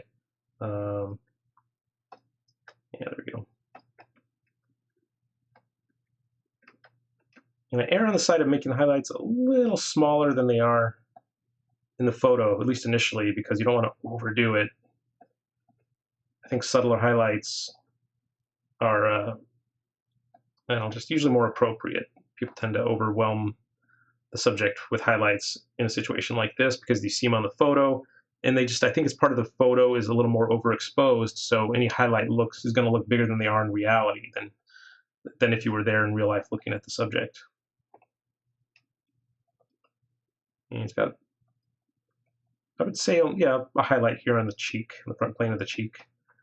And it's probably due to just moisture or oils on his face picking up the light. We really got to be careful not to overdo highlights. They're very tempting because they're that juicy cake frosting or that thick cake frosting that makes everything, you think, will make everything look awesome. But when they're overdone, they'll just make the face look too shiny and reflective, like they're made out of metal or something. See, Atle Christensen says, I learned from Watts Atelier online that you should bring more focus to one eye. Is that something you also do? Yeah, definitely. That's just an old portrait artist's, I don't know if it's a trick, it's just a technique that a lot of artists have done over the years. And it doesn't always matter which eye, but yeah, a lot of artists would focus on one eye to be the dominant eye. Maybe it's the eye that's closer to the viewer or the one that's maybe picking up the highlight. Not both eyes sometimes don't pick up the same amount of highlight. And it's just sort of like what you do in any composition or any painting, whether it's a landscape or a still life. You want to focus on an area that's going to be more important to the viewer, where you want them to look more. And it could be the top of that vase that's picking up the highlight just right, or a certain tree in the background next to a mountain where you want the center of interest to be. If you have 2, 3, 4 trees that are all equally rendered and seem like you're putting just as much attention and focus on each of those trees, it can be a little bit too much for the viewer to look at. You often want to just do a focused center of interest in any painting, whether or not it's a portrait. But if it is a portrait, it usually comes down to which eye do you want to focus more of attention on.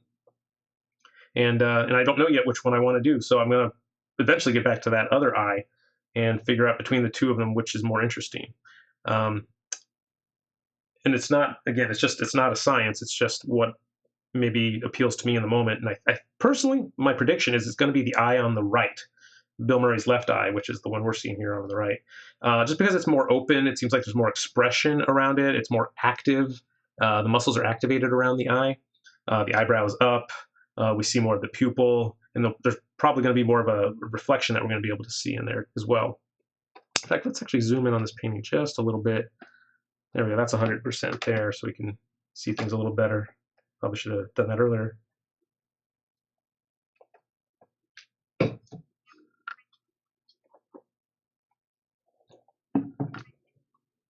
All right.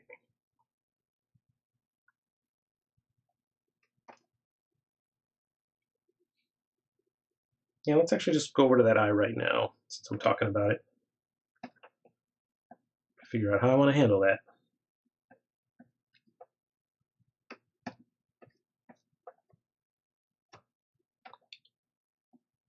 Let's make these colors on this side a little less chromatic, because as the face moves away from the light, it's not going to receive as much color saturation from the lights that are hitting the other parts of the face.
I was looking for my digital painting glove. My hand's starting to stick to the screen, but I guess I can work without it.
Erwin asks if I ever get the munchies when I paint. No, not really. I mean, I'm just like any other time, I guess. If I'm hungry, I eat. If I'm tired, I'll sleep. Do you eat at your desk ever? Yeah, and I don't generally eat at my easel or my desk or anything like that. No, I like to step away, especially if I'm working with real art materials. I don't like to worry about contaminating my food with toxic paints. Dave Lacasse says, thanks, I enjoy painting in Photoshop with my Cintiq, but I have yet to find any brushes that I really love. Where do you get your Photoshop brushes? The latest versions of Photoshop all come with Kyle Webster's brushes, and he has hundreds and hundreds of them. They're almost too many to work with. They're too many to pick from because there's so many you have, so many options that it's sometimes hard to like work your way through them. But I found a few that I like, and I have brushes that I've made myself over the years, and brushes that I downloaded from other artists. Like I think it's Sergei Kolosov. He used to go by, or maybe still goes by, Peleng. Is that? I think it's the right artist, the digital artist Peleng. He used to make his brushes available for download. I used to use a few of his, and what I would do too when I found brushes that I liked by certain artists that that I downloaded, I would then look at the brushes and look at the settings and figure out how they made them, so I could improvise on them or make my own brushes out of them, or take what they made and tweak them a little bit to suit my own needs. It's really good in Photoshop or whatever program you're in. If you can customize brushes, do it. Play around. If you can import textures, you do that. But look at what those brushes, look at how they're made. Look at the footprint of the brush and see what you can do with your own brush stamps or brush footprints. Because then it'll be a more reflection of your particular tastes and artistic sensibilities than some other artists. So yeah, my brushes are just a combination of a few others and my own, and a couple of the standard Photoshop brushes that I tweaked a little bit.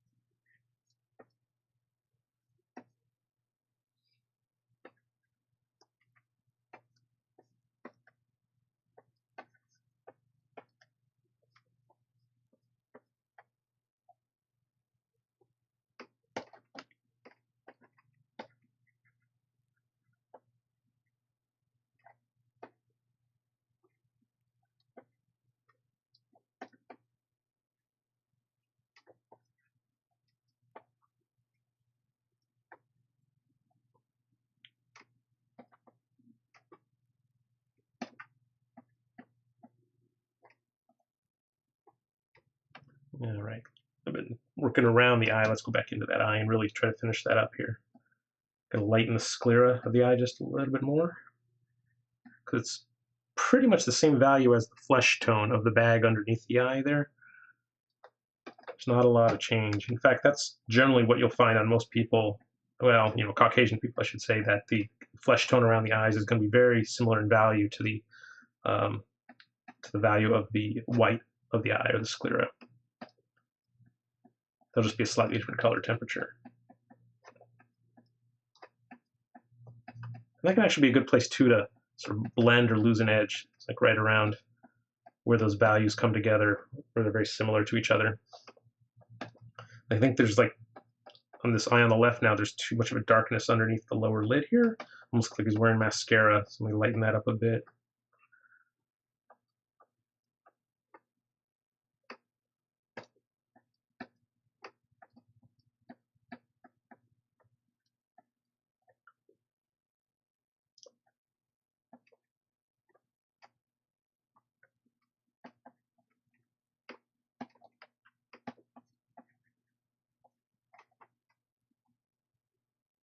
Okay, and while I don't see an actual like pinpoint reflection of light in his eye, on this eye on the right, what I do see is a bit of ambient reflection.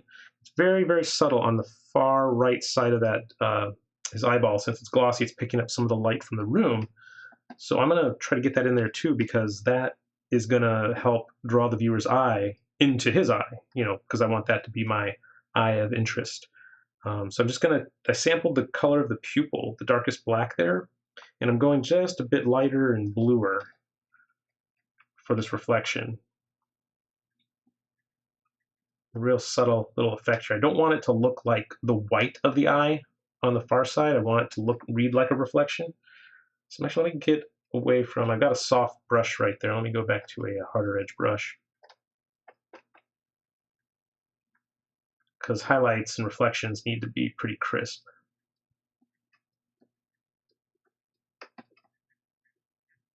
And you may not be able to see it. Let me zoom in just a little bit more here. This is, I'm now at 300% resolution here, so it's a little bit fuzzy, but should be able to see better what I'm doing.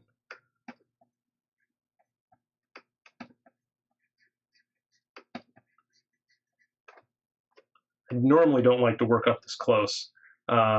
This is just something I'm doing for, your guys' viewing pleasure, so you can more easily see what I'm talking about.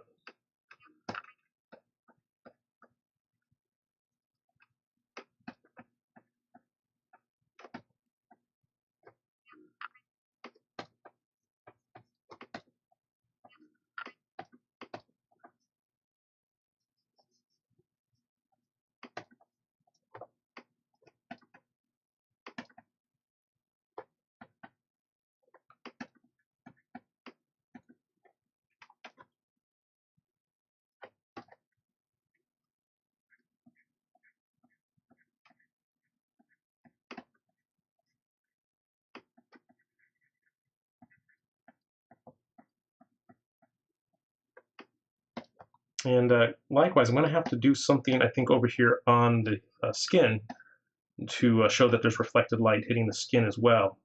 It's not going to be nearly as strong or as reflective as the eyeball, because that's, wet and glassy, but I do see a bit of reflected light, especially on his forehead in the photo reference.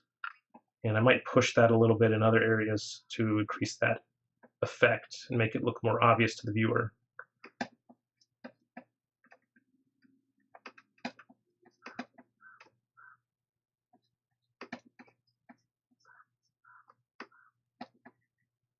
So let me sample this shadow color and go just a bit lighter and cooler.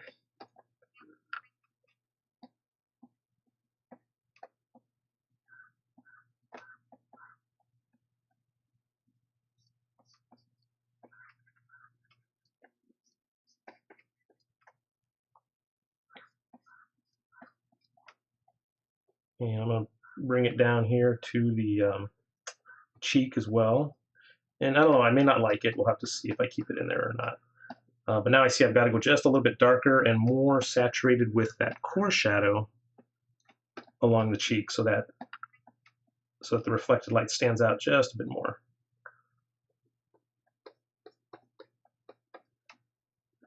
And then blend that in with the halftones to the left of that.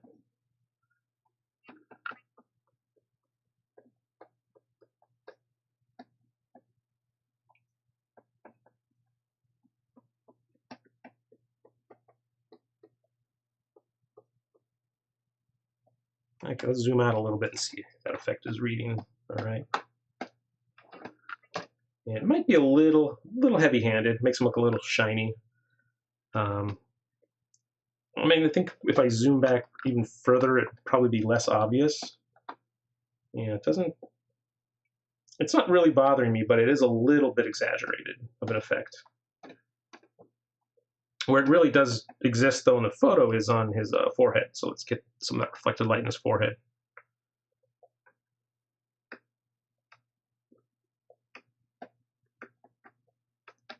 First, I'm going to need to go just a little darker, more saturated with the shadow over here on his forehead. Not too much, though. Kind of like the subtlety that's happening, and I don't want to get it too contrasting looking.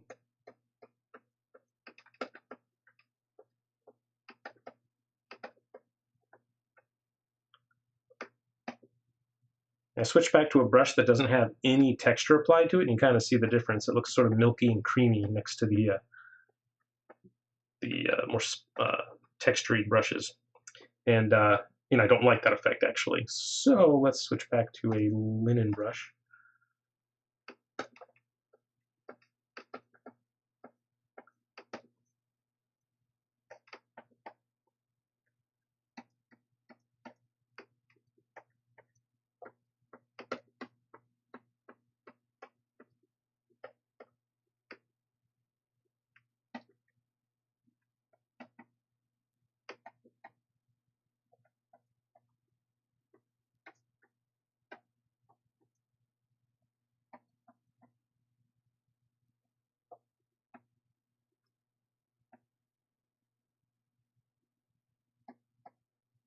Okay, let's get some of that reflected light back in there on the forehead.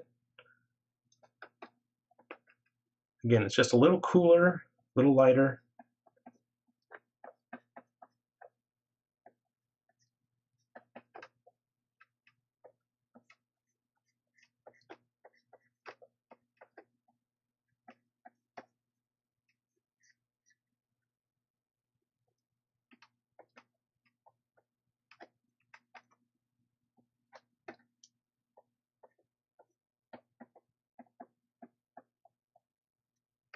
Okay, and I think now I'll need to make the hair just a little bit darker right next to that reflected light so that the reflected light will stand out a little bit more. His hair really isn't that dark right over there. It's just something I need to do to make the values read better on the painting.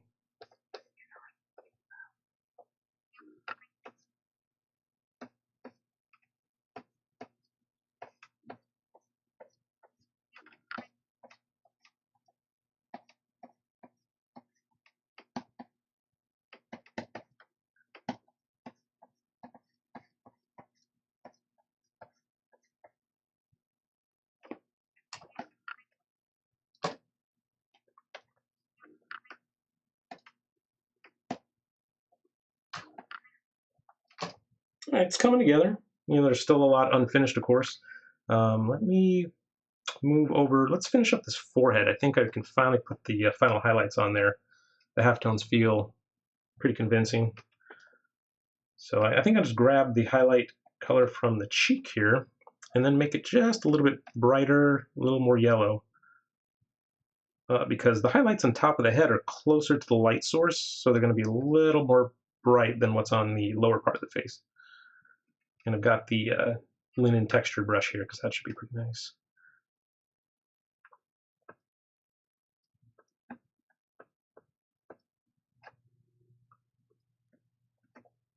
Keep the strokes pretty big as I can, work with, still having some control.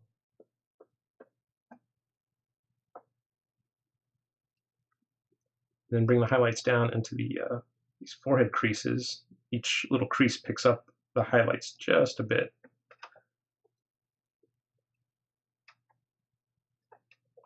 But then the highlights also do get a little darker as they proceed down the face, and that's just also part of the idea of how you want to draw the viewer's eye to certain places and not to others. I don't want to have equal levels of highlights everywhere. I don't want it to be equally bright as the light travels down the face, because that can look sort of artificial and monotonous, and you want to keep varying the level of brightness, vary the edges, vary the color saturation and the color temperature. That's what I'm always thinking about in my paintings, is varying everything: the edges, the colors, the values, the temperatures, just to keep that level of interest throughout the painting, and it makes people want to keep on looking at it and discover new things the longer they look at it.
Atlee says, is there a rule that the core shadow is supposed to be warmer than the reflected light if it is a warm light?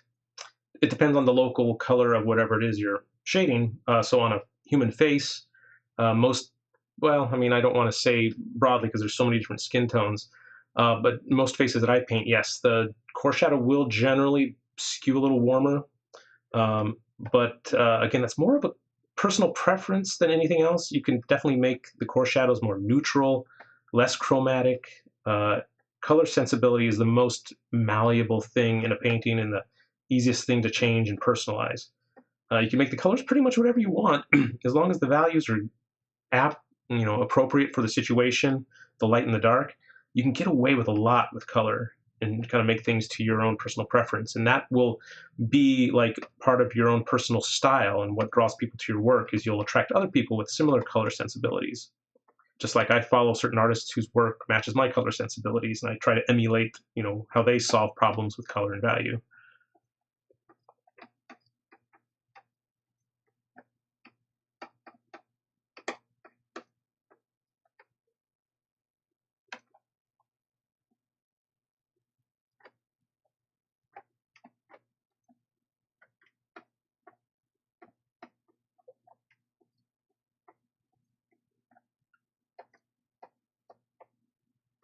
I think the hair could be a little lighter in general. I always err on the side of painting things darker generally, and then I can lighten them up later.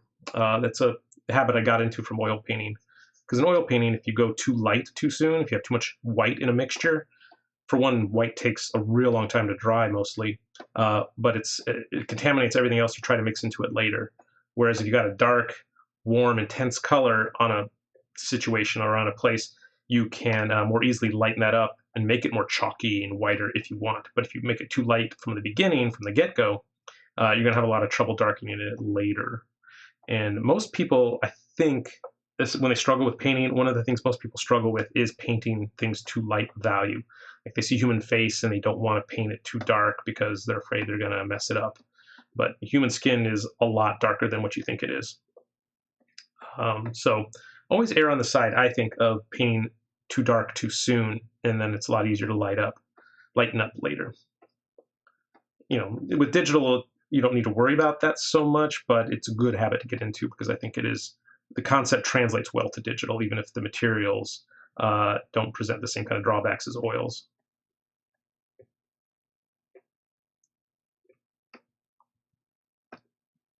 Okay, it's about 2 o'clock here. I guess I can go just a little bit longer and try to refine a few of the other areas. Um, maybe like the shadow under the neck here. Um, there's a lot to do. There's a lot to do still, really. I'm paying a little more attention here to things I might not otherwise pay attention to early on, just because I want it to look, reasonably good before I quit. Let's see. Let's take this color from the collar and find what shadow color that would be. And I'm referring, I'm referring to the photo. I'm keeping my color picker window here right next to where the photo is to help me better judge what I'm doing. Oh, a little too light. Let's go a little darker. Yeah, that's all right. I'll go a little bit darker in just a minute with this here. Yeah, that needs to be darker. If this were oil paints, I would have problem painting this darker, like I was just talking about. But I know this is digital, so I can really easily darken it with no consequences. That's the pitfall, though, of painting digital all the time, is since there are no consequences, you tend to develop bad mixing habits and other bad habits, like maybe even sloppiness. Because on a digital painting, it's a lot easier to correct. When you have a sloppy brushstroke, you just paint over it without having to worry about what's going on underneath the paint, which can end up costing you time in the long run because you spend a lot of your time in a painting correcting your earlier mistakes. But the thing you learn from painting with real materials is that there's no shortcuts, there's no way around a bad mixture of color. You just have to color it up and worry about if it's going to mix with what's underneath it, and you have to spend even more time trying to fix it, or you have to scrape it off before you can continue. And so I try to avoid going back over to fixing my mistakes whenever possible. I try not to make mistakes as I'm working. Of course, that's the goal with everything in life, is you try not to make mistakes so you don't have to correct them. But it's just about developing good habits when you're working.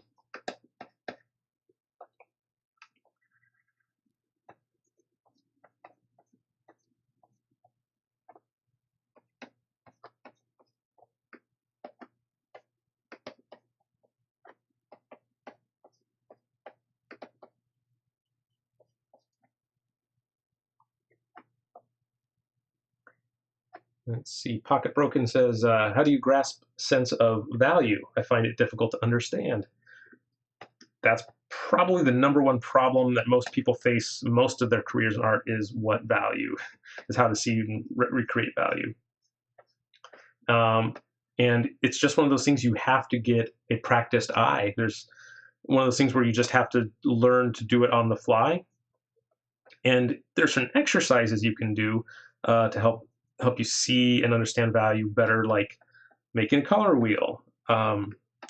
There's a particular type of color wheel I like making, and I'm not sure what it's called, but I learned it in my color theory class at the Watts Atelier, where we would do a color wheel using oil paints with 3 rings, and the inner, middle, and outer ring of the color wheel were all the same hue, but they were differing levels of saturation as you go down to the outside of the wheel. So the inner wheel was high chroma, the middle wheel was middle chroma, and the outer wheel was low chroma. And at the same time, you would also be controlling your values of each color, so that you were thinking about the value and saturation of the color as you were making this color wheel, so that the goal is when you took this color wheel and made a black and white image of it, it would be a perfect grayscale from white to black, meaning from yellow to purple, purple being the equivalent of your black on that color wheel.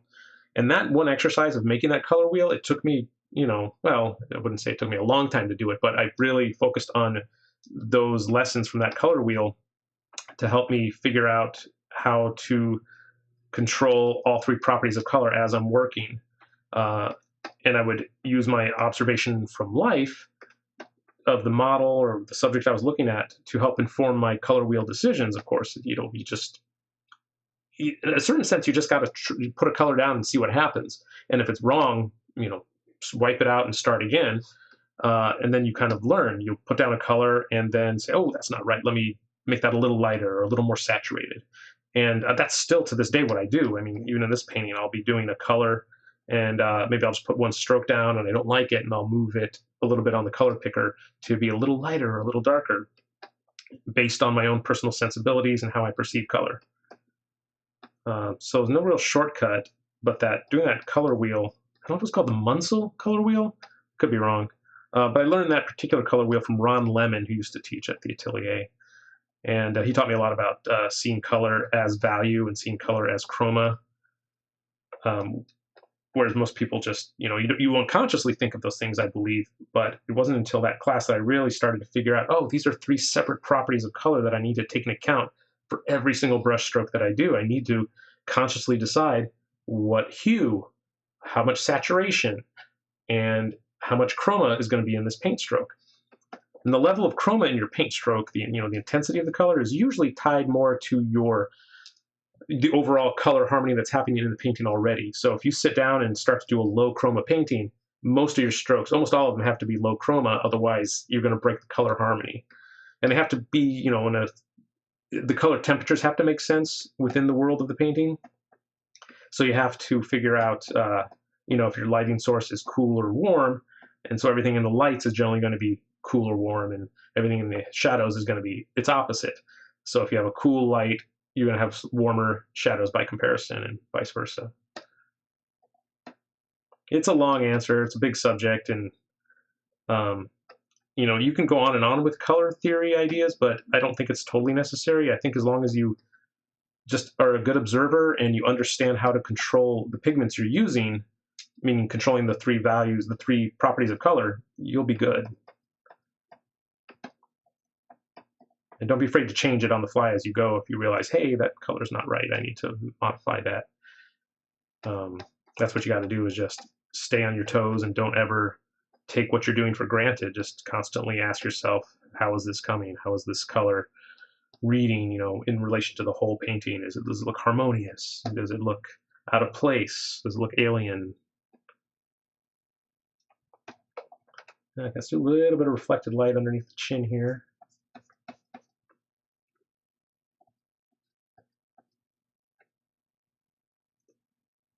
When do you know when the painting is done? um, when I just get bored of it. There's a certain level of finish that I recognize needs to be in there for, like, it's for a client. It needs to look like the other work on my portfolio to be consistent. So that's, it's sort of just a self-guided thing.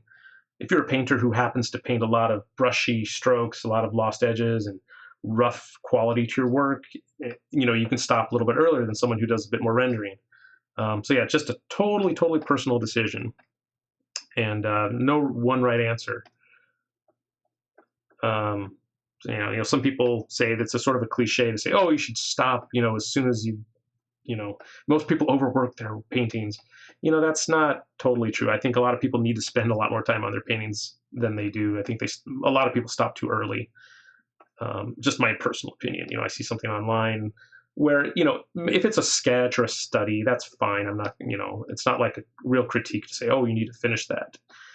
It's just a study. It's just something they wanted to spend an hour doing and not have to fuss over it. And that's okay too.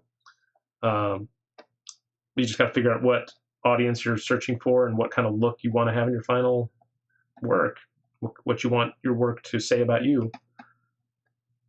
And for me personally, I just like to have a sense of realism, like a three-dimensional realism, good values. I like the viewer to be interested in looking at the different parts of the painting based on my brushwork. What I leave hard, what I leave soft, regarding the edges.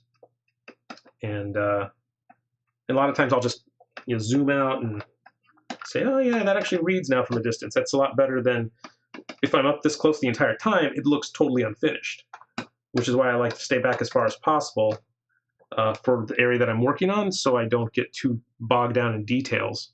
And I can see the painting, how it's developing as a whole, and it's pretty close to being done enough that I could post it on Facebook without being too worried about what people are going to say. So as with so many things in art, it's a personal issue. But that's my answer to when I say painting's done, is when you're done with it.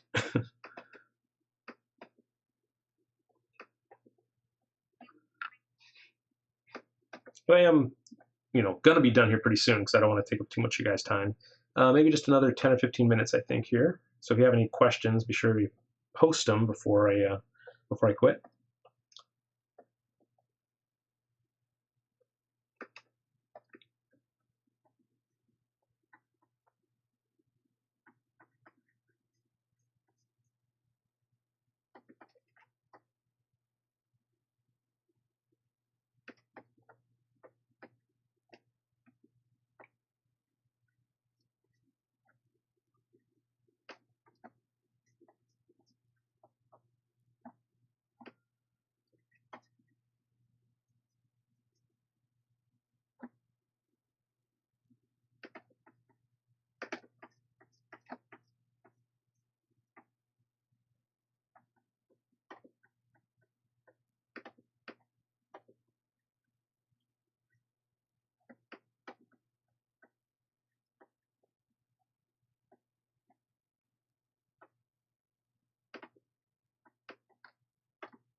Sort of quickly try now to work my way down the bottom of the face here, the chin and the mouth, which isn't really resolved yet. I just got to remember, too, the highlights that I put down there are not going to be as bright as the highlights on top of the head, because I want it to read as a three-dimensional form in a real space where the top of the head is closer to the light source than the bottom of the head. So anything that's down here is not going to be as bright as what's up on top.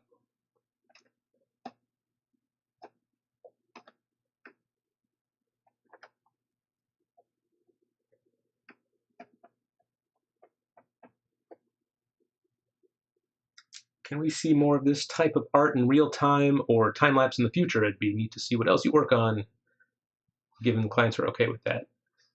Yeah, I usually don't record and share artwork for my clients, just because issues of privacy. I don't want to post their photos, on publicly. Some clients, I might be okay with that, or if it's if it's an illustration for a magazine, that's definitely something different where I can, I'm doing a celebrity, yeah, I can definitely do that. I really need to be better about posting stuff to Instagram and Facebook. I'm trying to get into it more now that we have a lot more time. We're all at home lately, so it's partly why I'm here too, to not be so lonely out there in the world where we're all self-isolating right now.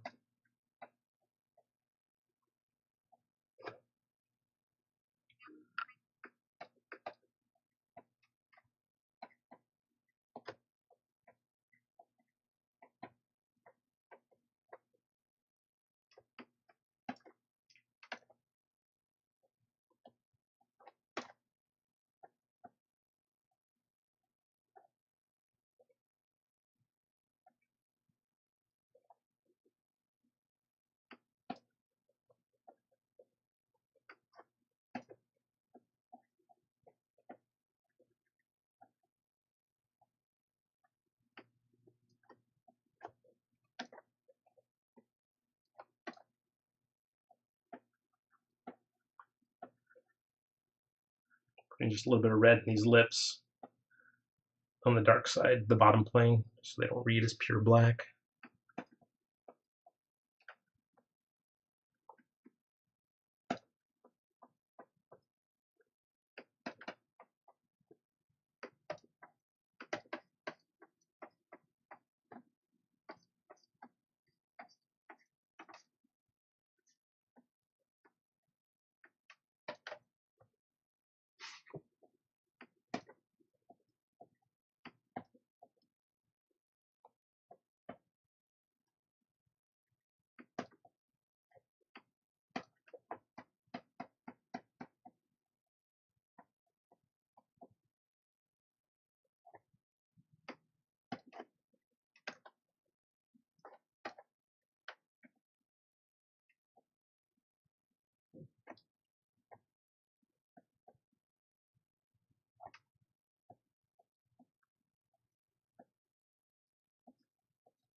He has such a distinctive mouth, the way his lips are pursed, and the way the philtrum blends between the lips and the nose.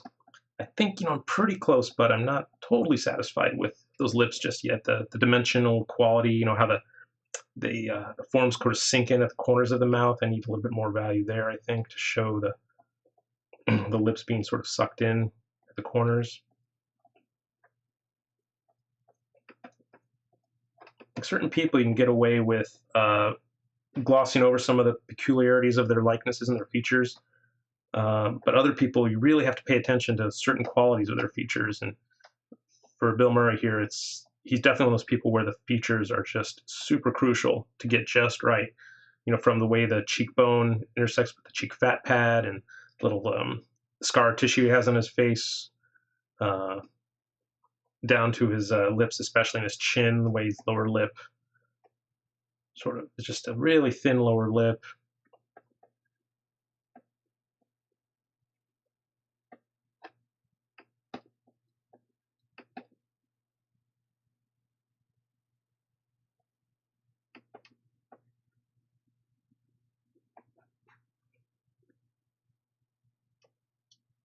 How much is a caricature portrait like this? Just send me an email or my website. Go to courtjones.com and send me an email through there, and well, we can talk about it. I have different prices for different levels of different types of materials that I work in.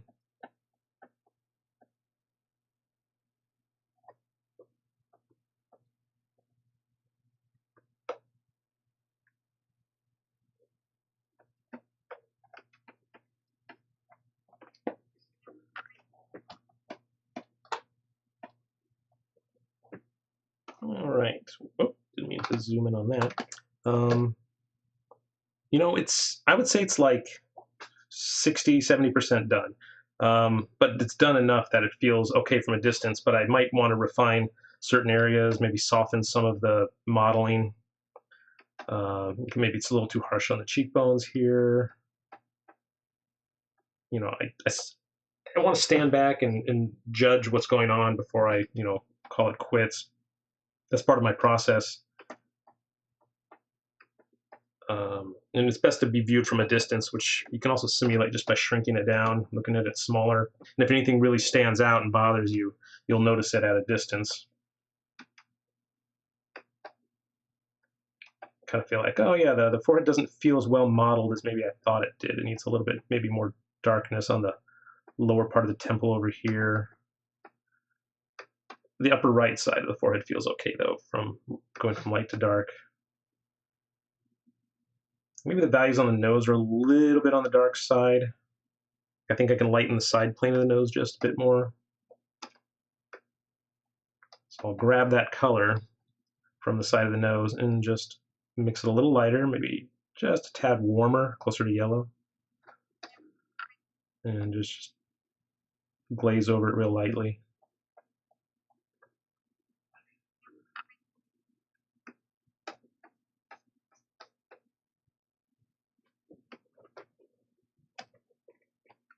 Maybe a little more reflected light on the fabric of skin hanging under the neck.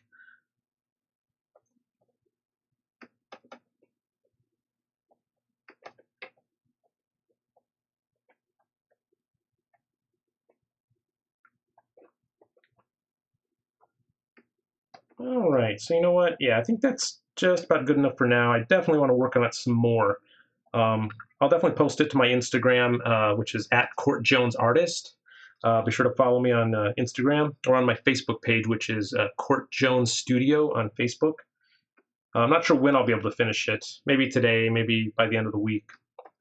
But if there's any last questions here, let me see. Hi from Brazil. Is it good to study coloring timed? Could we divide it into steps and attribute a percent of time for each step? Yeah, I mean, timed sketches is always a good thing to do, especially if you're just doing the figure or the head. I'm in a lot of classes. Over the years, I've taken lots of classes where we draw from the figure or the model, and we time them from 20 minutes to 3 hours, all the way down to like 1 and 2 minute gesture sketches. And I mean, that's in that short of time, all you can do is a certain thing. Like with a 1 or 2 minute sketch, all you can do is the gesture of the pose, and there's no time to break down the rest of the steps. But doing timed sketches like that does help you organize your process into timed steps, because say the first 20 minutes of a sketch will be what you call the lay-in, whether it's the figure or just the head. You can just focus on that time doing the construction, doing the lay-in of the face, connecting all the features to each other with a wireframe grid. And then after that 20 minutes is up, then you can start moving on to mapping out the shadows. And then once the mapping of the shadows is done, meaning you've drawn the outlines of where the shadows will be, then you can fill in the shadows. So if that's what you mean, yeah, that's definitely, it's part of developing a good artist's process. It's part of developing good, just fundamental habits that you can rely on, so that when you find yourself in difficult situations, difficult subject matter, maybe you're working from a photo that is less than ideal, you still have your fundamental process you can fall back on for your the way you proceed and the way you figure things out. So I guess that's about it. So I want to thank everyone for joining with me and sticking with me this whole time. Again, this should be up so you could just watch it at your leisure later on. And I'll try to post the finished work whenever I get a chance to finish it. Uh, Thanks, everybody. Stay safe, stay healthy, and I hope to see you again soon.